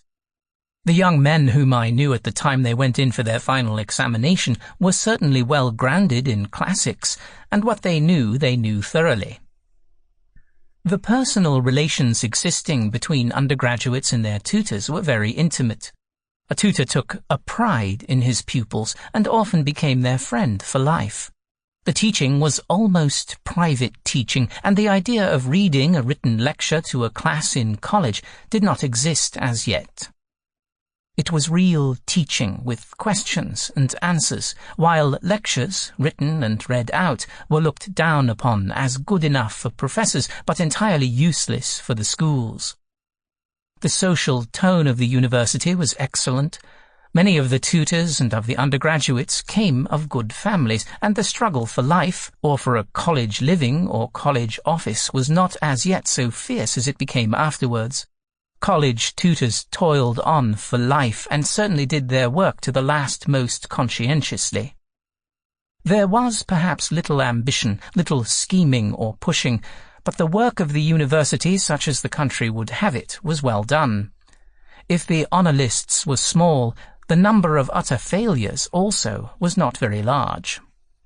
For a young scholar like myself who came to live at Oxford in those distant days, the peace and serenity of life were most congenial, though several of my friends were among the first who began to fret, and wished for more work to be done, and for better use to be made of the wealth and the opportunities of the university. My impression at that time was the same as it has been ever since, that a reform of the universities was impossible till the public schools had been thoroughly reformed. The universities must take what the schools send them. There is every year a limited number of boys from the best schools who would do credit to any university, but a large number of the young men who are sent up to matriculate at Oxford are not up to an academic standard. Unless the colleges agree to stand empty for a year or two, they cannot help themselves, but have to keep the standard of the matriculation examination low, and in fact do, to a great extent, the work that ought to have been done at school. Think of boys being sent up to Oxford who, after having spent on an average 6 years at a public school, are yet unable to read a line of Greek or Latin which they have not seen before. Yet so it was, and so it is, unless I am very much misinformed. It is easy for some colleges who keep up a high standard of matriculation to turn out first-class men. The real burden falls on the colleges and tutors who have to work hard to bring their pupils up to the standard of a pass degree, and few people have any idea how little a pass degree may mean. Those tutors have indeed hard work to do and get little credit for it, though their devotion to their college and their pupils is highly creditable. 50 years ago, even a pass degree was more difficult than it is now, because candidates were not allowed to pass in different subjects at different times, but the whole examination had to be done all at once or not at all. I had naturally made it a rule at Oxford to stand aloof from the conflict of parties, whether academical, theological, or political. I had my own work to do, and it did not seem to me good taste to obtrude my opinions, which naturally were different from those prevalent at Oxford. Most people like to wash their dirty linen among themselves, and though I gladly talked over such matters with my friends who often consulted me, I did not feel called upon to join in the fray.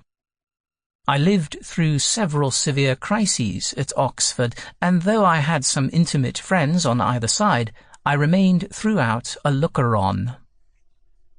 Seldom has a university passed through such a complete change as Oxford has since the year 1854, and yet the change was never violent, and the university has passed through its ordeal really rejuvenated and reinvigorated. It has been said that our constitution has now become too democratic, and that a university should be ruled by a senatus rather than by a juventus. This is true to a certain extent. There has been too much unrest, too constant changes, and a lack of continuity in the studies and in the government of the university. Every 3 years a new wave of young masters came in, carried a reform in the system of teaching and examining, and then left to make room for a new wave which brought new ideas before the old ones had a fair trial. Senior members of the university, heads of houses and professors, have no more voting power than the young men who have just taken their degrees. Nay, have in reality less influence than these young masters, who always meet together and form a kind of compact phalanx when votes are to be taken. There was even a non-placet club ready to throw out any measure that seemed to emanate from the reforming party, or threatened to change any established customs, whether beneficial or otherwise, to the university. The university as such was far less considered than the colleges, and money drawn from the colleges for university purposes was looked upon as robbery, though of course the colleges profited by the improvement of the university, and the interests of the two ought never to have been divided, as little as the interests of an army can be divided from the interests of each regiment. When I came to Oxford, there was still practically no society except that of the heads of houses, and there were no young ladies to grace their dinners. Each head took his turn in succession, and had 2 or 3 times during term to feed his colleagues. These dinners were sumptuous repasts, though they often took place as early as 5. To be invited to them was considered a great distinction, and though a very young man, I was allowed now and then to be present, and I highly appreciated the honour. The company consisted almost entirely of heads of houses, canons, and professors. Sometimes there was a sprinkling of distinguished persons from London, and even of ladies of various ages and degrees. I confess I often sat among them, as we say in German, verraten und verkauft. After dinner I saw a number of young men streaming in, and thought the evening would now become more lively. But far from it. These young men with white ties and in evening dress stood in their scanty gowns huddled together on one side of the room. They received a cup of tea, but no one noticed them or spoke to them, and they hardly dared to speak amongst themselves. This, as I was told, was called doing the perpendicular, and they must have felt much relieved when, towards 10 o'clock, they were allowed to depart and exchange the perpendicular for a more comfortable position, indulging in songs and pleasant talk, which I sometimes was invited to join. At that time I remember only very few houses outside the circle of heads of houses where there was a lady and a certain amount of social life.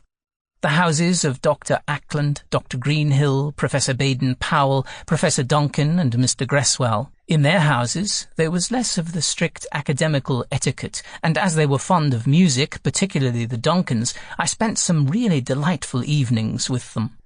Nay, as I played on the pianoforte, even the heads of houses began to patronize music at their evening parties, though no gentleman at that time would have played at Oxford.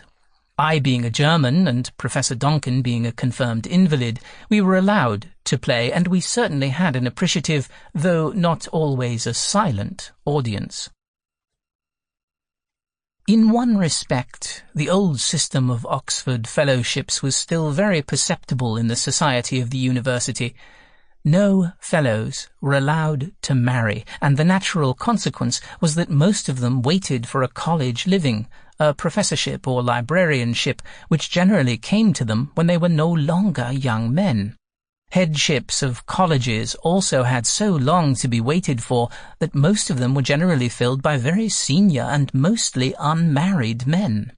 Besides, headships were but seldom given for excellence in scholarship, science, or even divinity, but for the sake of personal popularity and for business habits.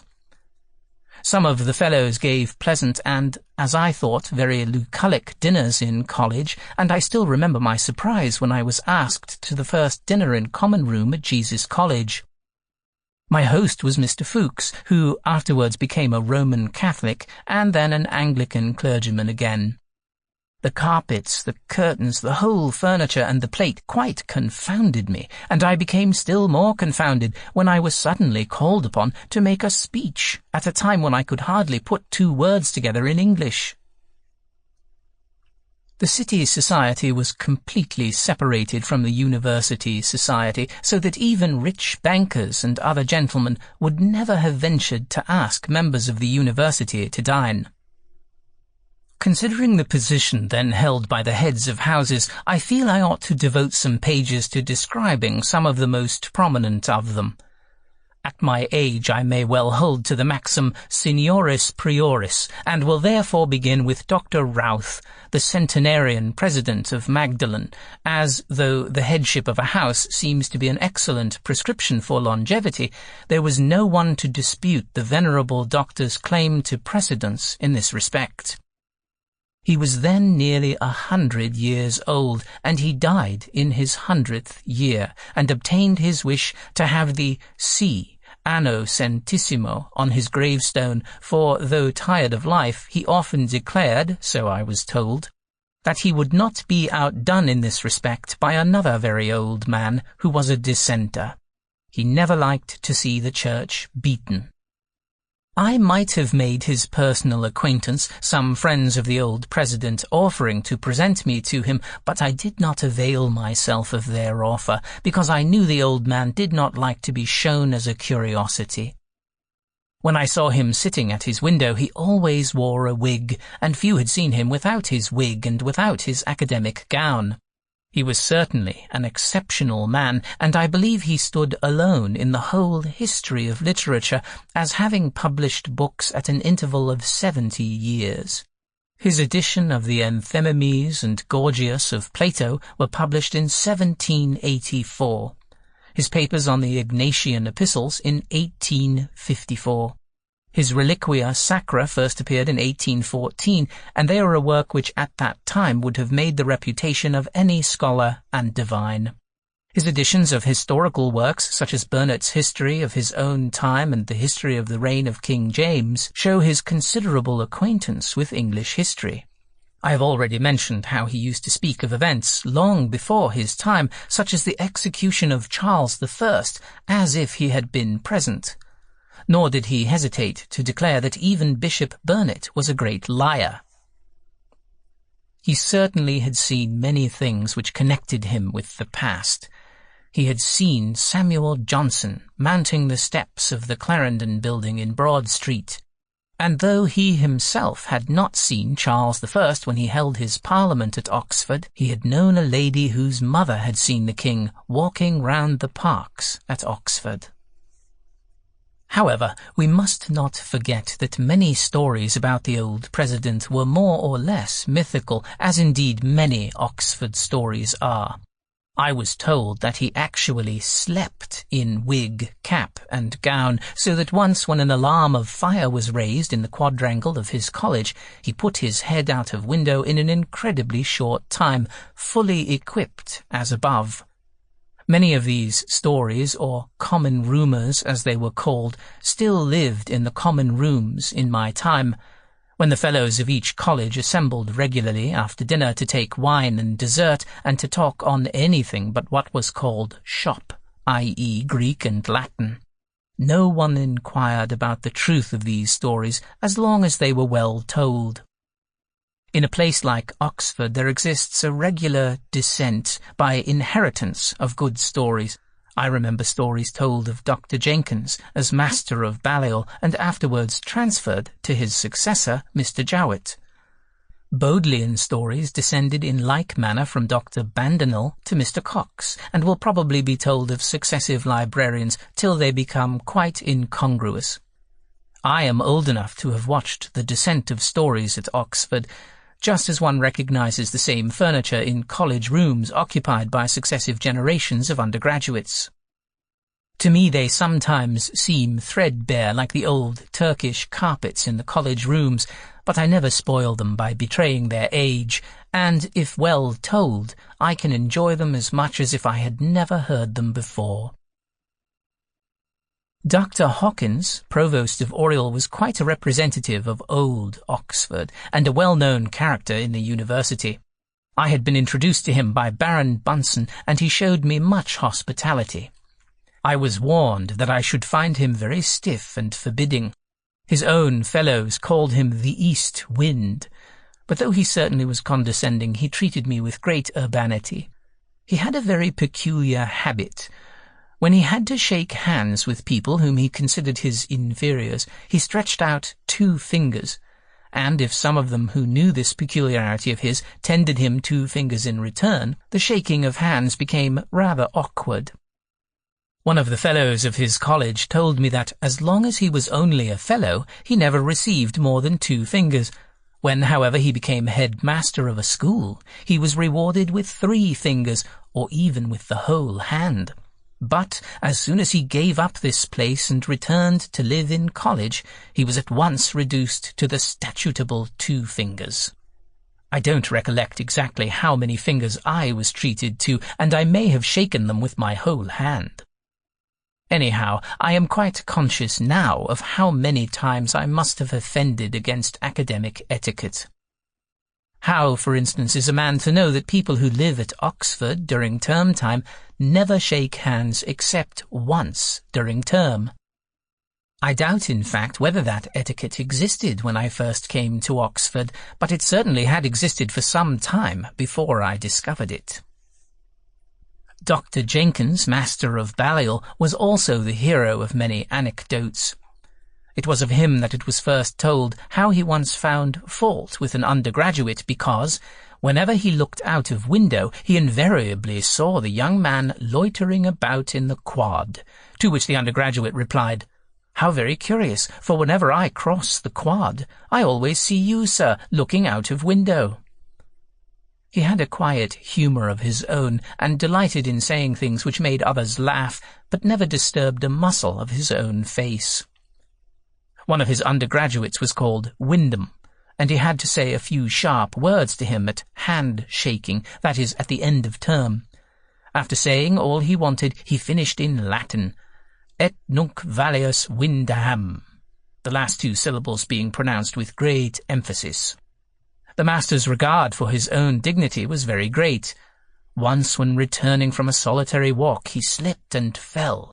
2 undergraduates, seeing the accident, ran to assist him, and were just laying hands on him to lift him up, when he descried a master of arts coming.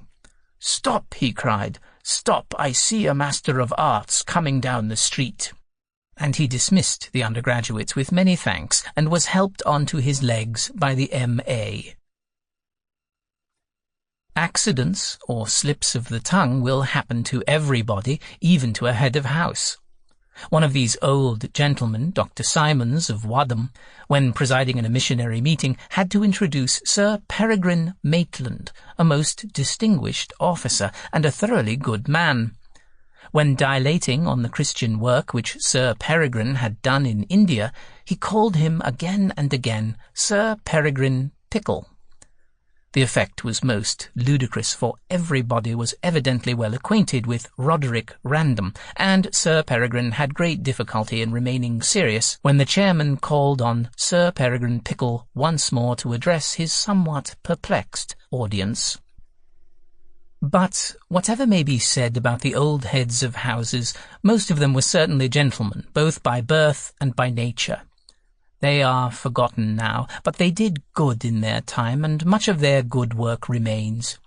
If I consider who were the dean and canons and students I met at Christ Church when I first became a member of the house, I should have to give a very different account from that given by the Highland lady in her memoirs.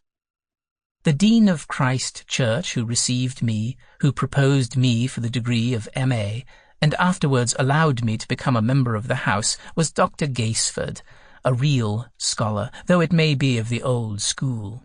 He was considered very rough and rude, but I can only say he showed me more of real courtesy in those days than anybody else at Oxford. He was, I believe, a little shy, and easily put out when he suspected anybody, particularly the young men, of want of consideration. I can quite believe that when an undergraduate, in addressing him, stepped on the hearth-rug on which he was standing, he may have said, "Get down from my hearth-rug," meaning, keep at your proper distance. I can only say that I never found him anything but kind and courteous.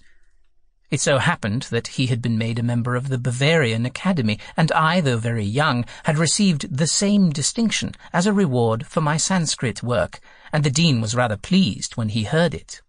When I asked him whether he would put my name on the books of the house, he certainly hesitated a little, and asked me at last to come again next day and dine with him. I went, but I confess I was rather afraid that the dean would raise difficulties. However, he spoke to me very nicely. "I have looked through the books," he said, "and I find 2 precedents of Germans being members of the house, one of the name of Wernerus, and another of the name of Nicias, or some such name. But," he continued, smiling, "even if I had not found these names, I should not have minded making a precedent of your case." People were amazed at Oxford when they heard of the dean's courtesy, but I can only repeat that I never found him anything but courteous. Most of the heads of houses asked me to dine with them by sending me an invitation. The dean alone first came and called on me. I was then living in a small room in Walton Street in which I worked and dined and smoked. My bedroom was close by, and I generally got up early and shaved and finished my toilet at about 11 o'clock. I had just gone into my bedroom to shave. My face was half covered with lather when my landlady rushed in and told me the dean had called and my dogs were pulling him about. The fact was I had a Scotch terrier with a litter of puppies in a basket, and when the dean entered in full academical dress, the dogs flew at him, pulling the sleeves of his gown and barking furiously. Covered with lather as I was, I had to rush in to quiet the dogs, and in this state I had to receive the very Reverend the Dean, and explain to him the nature of the work that brought me to Oxford. It was certainly awkward, but in spite of the disorder of my room, in spite also of the tobacco smoke of which the Dean did not approve, all went off well, though I confess I felt somewhat ashamed. In the same interview the Dean asked me about an Icelandic dictionary which had been offered to the press by Cleasby and Dasent.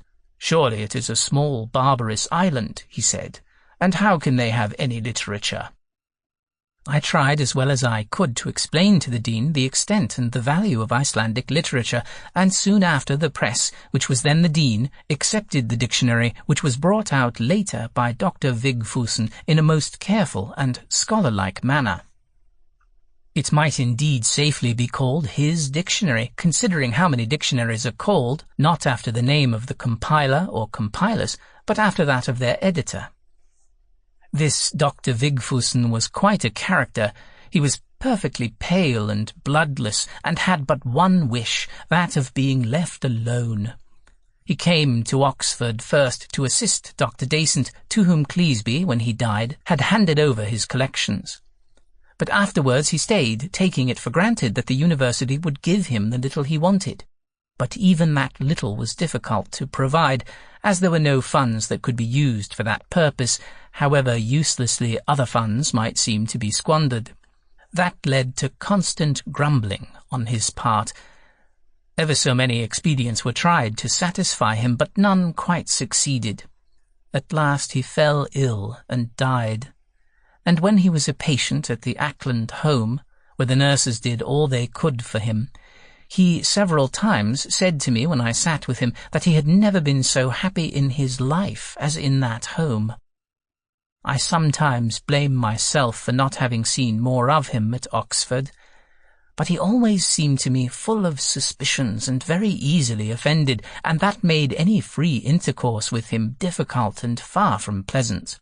Perhaps it was my fault also. He may have felt that he might have claimed a professorship of Icelandic quite as well as I, and he may have grudged my settled position in Oxford, my independence and my freedom. Whenever we did work together, I always found him pleasant at first, but very soon he would become wayward and sensitive, do what I would, and I had to let him go his own way as I went mine. I remember dining with the famous Dr. Bull, canon of Christ Church, who certainly managed to produce a dinner that would have done credit to any French chef. He was one of the last pluralists, and many stories were told about him. One story, which however was perfectly true, showed at all events his great sagacity. A well-known banker had been for years the banker of Christ Church. Dr. Bull, who was the college bursar, had to transact all the financial business with him. No one suspected the banking house which he represented. Dr. Bull, however, the last time he invited him to dinner, was struck by his very pious and orthodox remarks, and by the change of tone in his conversation, such as might suit a canon of Christ Church, but not a luxurious banker from London. Without saying a word, Dr. Bull went to London next day, drew out all the money of the college, took all his papers from the bank, and the day after, to the dismay of London, the bank failed. The depositors lost their money, but Christ Church was unhurt. Another of the canons of Christ Church at that time had spent half a century in the place, and read the lessons there twice every day. Of course he knew the prayer book by heart, and as long as he could see to read, there was no harm in his reading.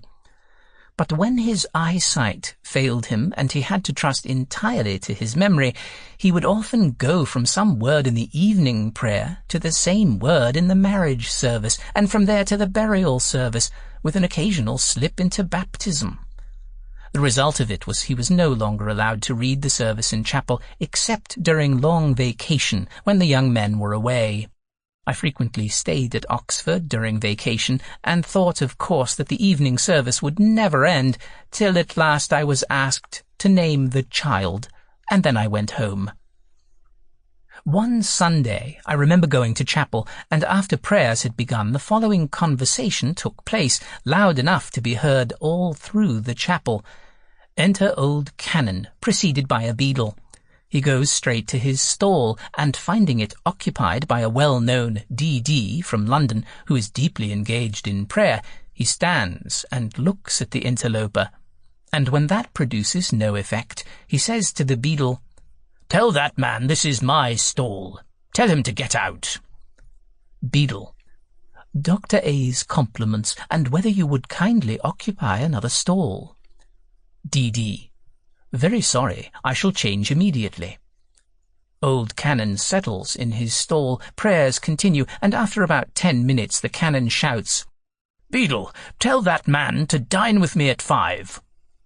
Beadle: Dr. A's compliments, and whether you would give him the pleasure of your company at dinner at 5. D.D.: Very sorry, I am engaged. Beadle: D.D. regrets he is engaged. Old Canon: Oh, he won't dine. The cathedral was very empty, and fortunately this conversation was listened to by a small congregation only. I can, however, vouch for it, as I was sitting close by and heard it myself. Bodley's library, too, was full of good stories, though many of them do not bear repeating. When I first began to work there, Dr. Bandinel was Bodleian librarian. Working in the Bodleian was then like working in one's private library. One could have as many books and manuscripts as one desired, and the 6 hours during which the library was open were a very fair allowance for such tiring work as copying and collating Sanskrit manuscripts. I well remember my delight when I first sat down at my table near one of the windows looking into the garden of Exeter. It seemed a perfect paradise for a student. I must confess that I slightly altered my opinion when I had to sit there every day during a severe winter without any fire, shivering and shaking, and almost unable to hold my pen, till kind Mr. Cox, the sub-librarian, took compassion on me and brought me a splendid fur that had been sent him as a present by a Russian scholar who had witnessed the misery of the librarian in this Siberian library. Now all this is changed. The library is so full of students, both male and female, that one has difficulty in finding a place, certainly in finding a quiet place, and all sorts of regulations have been introduced which have no doubt become necessary on account of the large number of readers, but which have completely changed, or as some would say, improved the character of the place. As to one improvement, however, there can be no two opinions. The library and the reading room, the so-called camera, are now comfortably warmed, and students may in the latter place read for 12 hours uninterruptedly, and not be turned out as we were by a warning bell at 4 o'clock. And woe to you if you failed to obey the warning. One day an unfortunate reader was so absorbed in his book that he did not hear the bell, and was locked in. He tried in vain to attract attention from the windows, for it was no pleasant prospect to pass a night among so many ghosts. At last he saw a solitary woman, and shouted to her that he was locked in. "No," she said, "you are not. The library is closed at 4. Whether he spent the night among the books is not known. Let us hope that he met with a less logical person to release him from his cold prison. Dr. Bandinel ruled supreme in his library, and even the curators trembled before him when he told them what had been the invariable custom of the library for years, and could not be altered. And, curiously enough, he had always funds at his disposal, which is not the case now. And whenever there was a collection of valuable manuscripts in the market, he often prided himself on having secured it long before any other library had the money ready. Now and then, it is true, he allowed himself to be persuaded by a plausible seller of rare books or manuscripts, but generally he was very wary. He was not always very courteous to visitors, and still less so to his under-librarians. The Oriental under-librarian, Professor Rie in particular, who was old and somewhat infirm, had much to suffer from him, and the language in which he was ordered about was such as would not now be addressed to any menial. And yet Professor Rie belonged to a very good family, though Dr. Bandinel would insist on calling him Ray, and declared that he had no right to the E in his name. In revenge, some people would give him an additional I, and call him Dr. Bandinelli, which made him very angry because, as he would say to me, he had never been one of those dirty foreigners. Silence was enjoined in the library, but the librarian's voice broke through all rules of silence. I remember once when Professor Rie had been looking for ever so long to find his spectacles without which he could not read the Arabic manuscripts, and had asked everybody whether they had seen them, a voice came at last, thundering through the library, "You left your spectacles on my chair, you old blank, and I sat on them." There was an end of spectacles and Arabic manuscripts after that. There were two men only of whom Dr. Bandinel and H.O. Cox also were afraid, Dr. Pusey, who was one of the curators, and later on Jowett, the master of Balliol. There was a vacancy in the Oriental sub-librarianship, and a very distinguished young Hebrew scholar, William Wright, afterwards professor at Cambridge, was certainly by far the best candidate.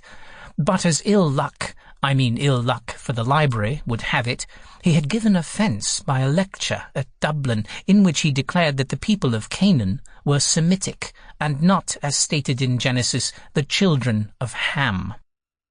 No one doubts this now, and every new inscription has confirmed it. Still, a strong effort was made to represent Dr. Wright as a most dangerous young man, and thus to prevent his appointment at Oxford. The appointment was really in the hands of Dr. Bandinel, and after I had frankly explained to him the motives of this mischievous agitation against Dr. Wright, and assured him that he was a scholar and by no means given to what was then called free handling of the Old Testament, he promised me that he would appoint him and no one else. However, poor man, he was urged and threatened and frightened, and to my great surprise the appointment was given to someone else, who at that time had given hardly any proofs of independent work as a Semitic scholar, though he afterwards rendered very good and honest service. I did not disguise my opinion of what had happened, and for more than a year Dr. Bandinel never spoke to me nor I to him, though we met almost daily at the library. At last, the old man, evidently feeling that he had been wrong, came to tell me that he was sorry for what had happened, but that it was not his fault. After this, of course, all was forgotten.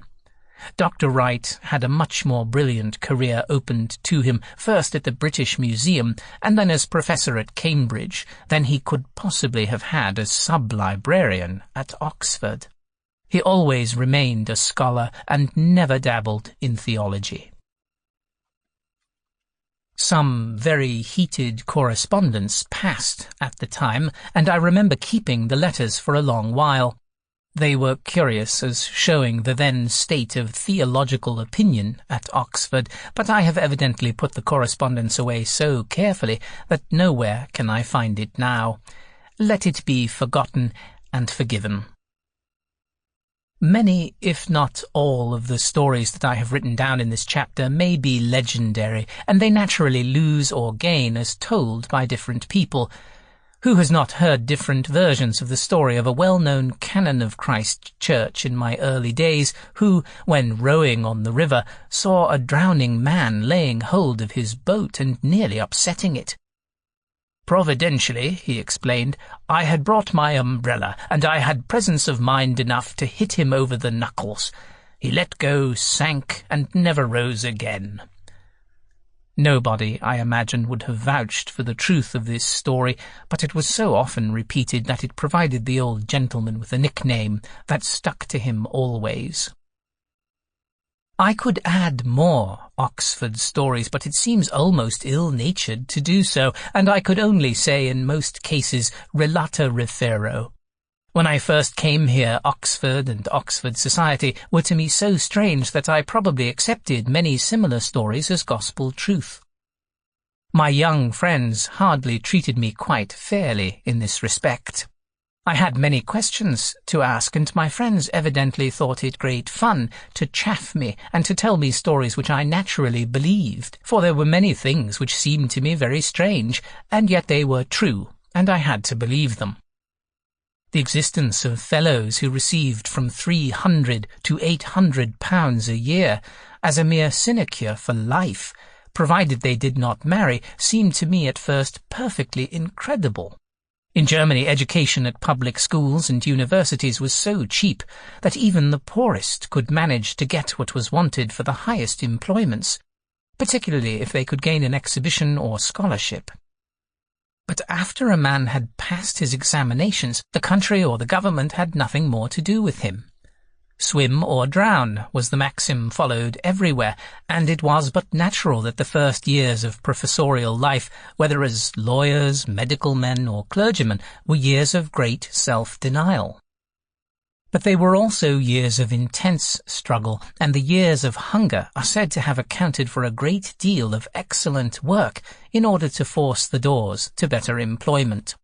To imagine that after the country had done its duty by providing schools and universities, it would provide crutches for men who ought to learn to walk by themselves was beyond my comprehension, particularly when I was told how large a sum was yearly spent by the colleges in paying these fellowships without requiring any quid pro quo. Having once come to believe that and several others to me unintelligible things at Oxford, I was ready to believe almost anything my friends told me. There are some famous stone images, for instance, round the theatre and the Ashmolean Museum.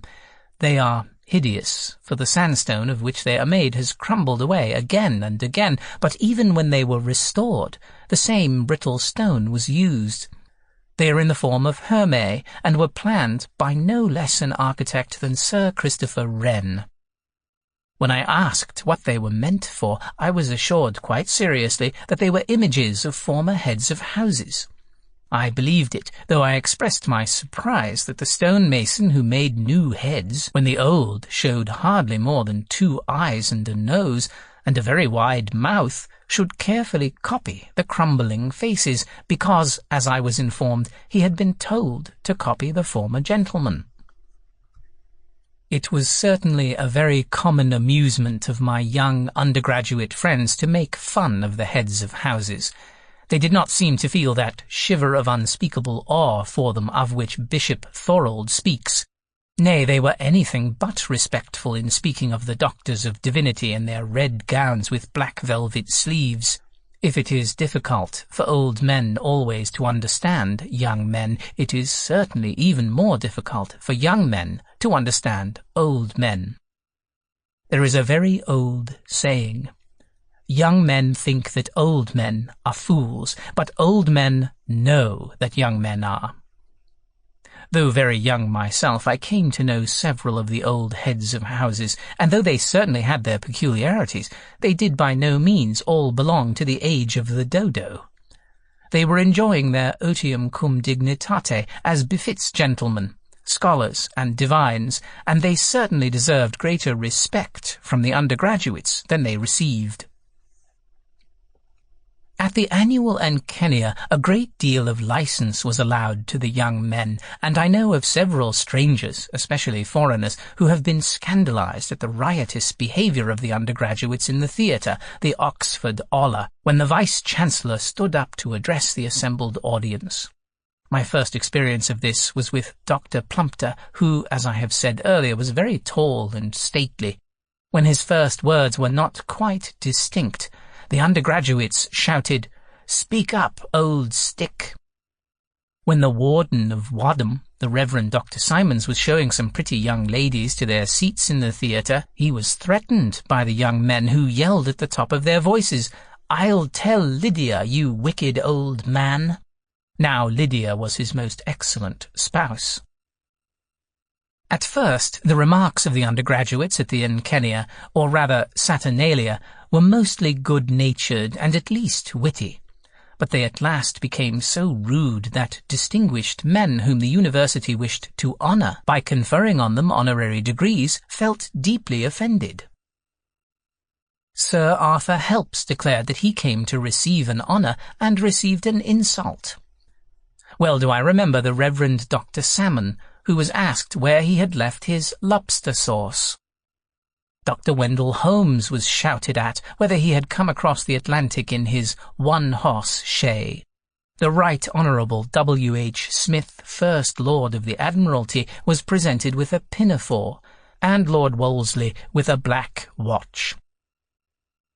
There was a certain amount of wit in these allusions, and the best way to take the academic row and riot was Tennyson's, who told me on coming out that he felt all the time as if standing on the shingle of the seashore, the storm howling, and the spray covering him right and left. After a time, however, these saturnalia had to be stopped, and they were stopped in a curious way by giving ladies seats among the undergraduates. It speaks well for them that their regard for the ladies restrained them and made them behave like gentlemen. The reign of the heads of houses, which was in full force when I first settled in Oxford, began to wane when it was least expected. There had, however, been grumblings among the fellows and tutors at Oxford who felt themselves aggrieved by the self-willed interference of the heads of colleges in their tutorial work, and, it may be, resented the airs assumed by men who, after all, were their equals and in no sense their betters in the university. Society distinctly profited when fellows and tutors were allowed to marry, and when several of the newly elected of the heads of houses, having wives and daughters, opened their houses and had interesting people to dine with them from the neighbourhood and from London. The deanery of Christ Church was not only made architecturally into a new house, but under Dr. Liddell, with his charming wife and daughters, became a social centre not easily rivalled anywhere else. There one met not only royalty, the young Prince of Wales, but many eminent writers, artists, and political men from London, Gladstone, Disraeli, Richmond, Ruskin, and many others. Another bright house of the new era was that of the principal of Brasenose, Dr. Craddock, and his cheerful and most amusing wife. There one often met such men as Lord Russell, Sir George C. Lewis, young Harcourt, and many more. She was the true Dresden China marquise, with her amusing sallies, which no doubt often gave offence to grave heads of houses and sedate professors. No one knew her age, she was so young, and yet she had been maid of honour to some queen, as I told her once, to Queen Anne.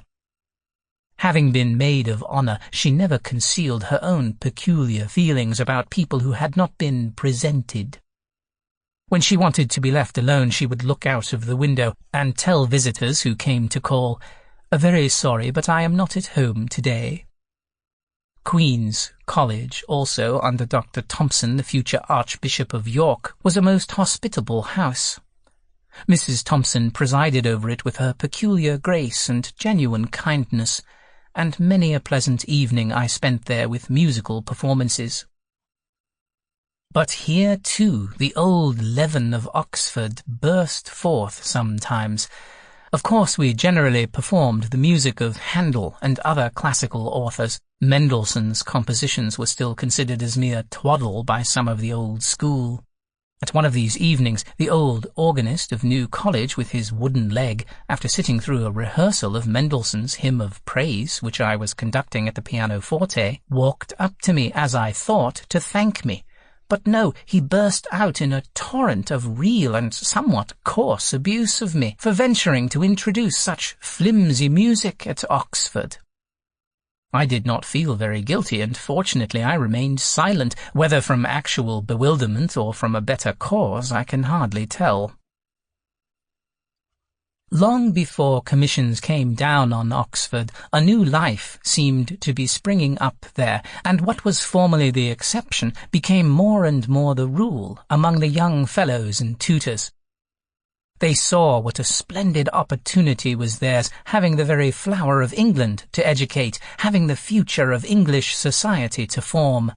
They certainly made the best of it, helped, I believe, by the so-called Oxford movement, which, whatever came of it afterwards, was certainly in the beginning thoroughly genuine and conscientious.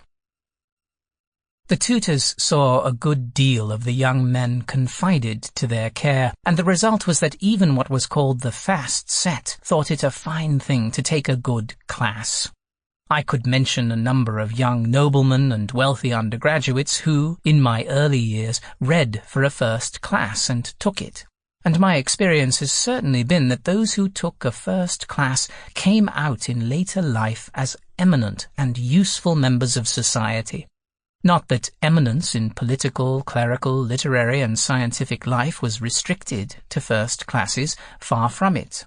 But first-class men rarely failed to appear again on the surface in later life. It may be true that a first class did not always mean a first-class man, but it always seemed to mean a man who had learned how to work honestly, whether he became prime minister or archbishop or spent his days in one of the public offices or even in a counting house or newspaper office. I felt it was an excellent mixture if a young man, after taking a good degree at Oxford, spent a year or two at a German university. He generally came back with fresh ideas, knew what kind of work still had to be done in the different branches of study, and did it with a perseverance that soon produced most excellent results. Of course, there was always the difficulty that young men wished to make their way in life, that is, to make a living. The church, the bar, and the hospital absorbed many of those who in Germany would have looked forward to a university career. In my own subject, more particularly, my very best pupils did not see their way to gaining even an independence, unless they gave their time to first securing a curacy or a mastership at school, and they usually found that, in order to do their work conscientiously, they had to give up their favourite studies, in which they would certainly have done excellent work if there had been no dire necessitas. I often tried to persuade my friends at Oxford to make the fellowships really useful by concentrating them and giving studious men a chance of devoting themselves at the university to non-lucrative studies. But the feeling of the majority was always against what was called derisively original research, and the fellowship funds continued to be frittered away, payment by results being considered a totally mistaken principle, so that often, as in the case of the new septennial fellowships, there remained the payment only, but no results. Still, all this became clear to me at a much later time only. My first years at Oxford were spent in a perfect bewilderment of joy and admiration. No one can see that university for the first time, particularly in spring or autumn, without being enchanted with it. To me it seemed a perfect paradise, and I could have wished for myself no better lot than that which the kindness of my friends later secured for me there.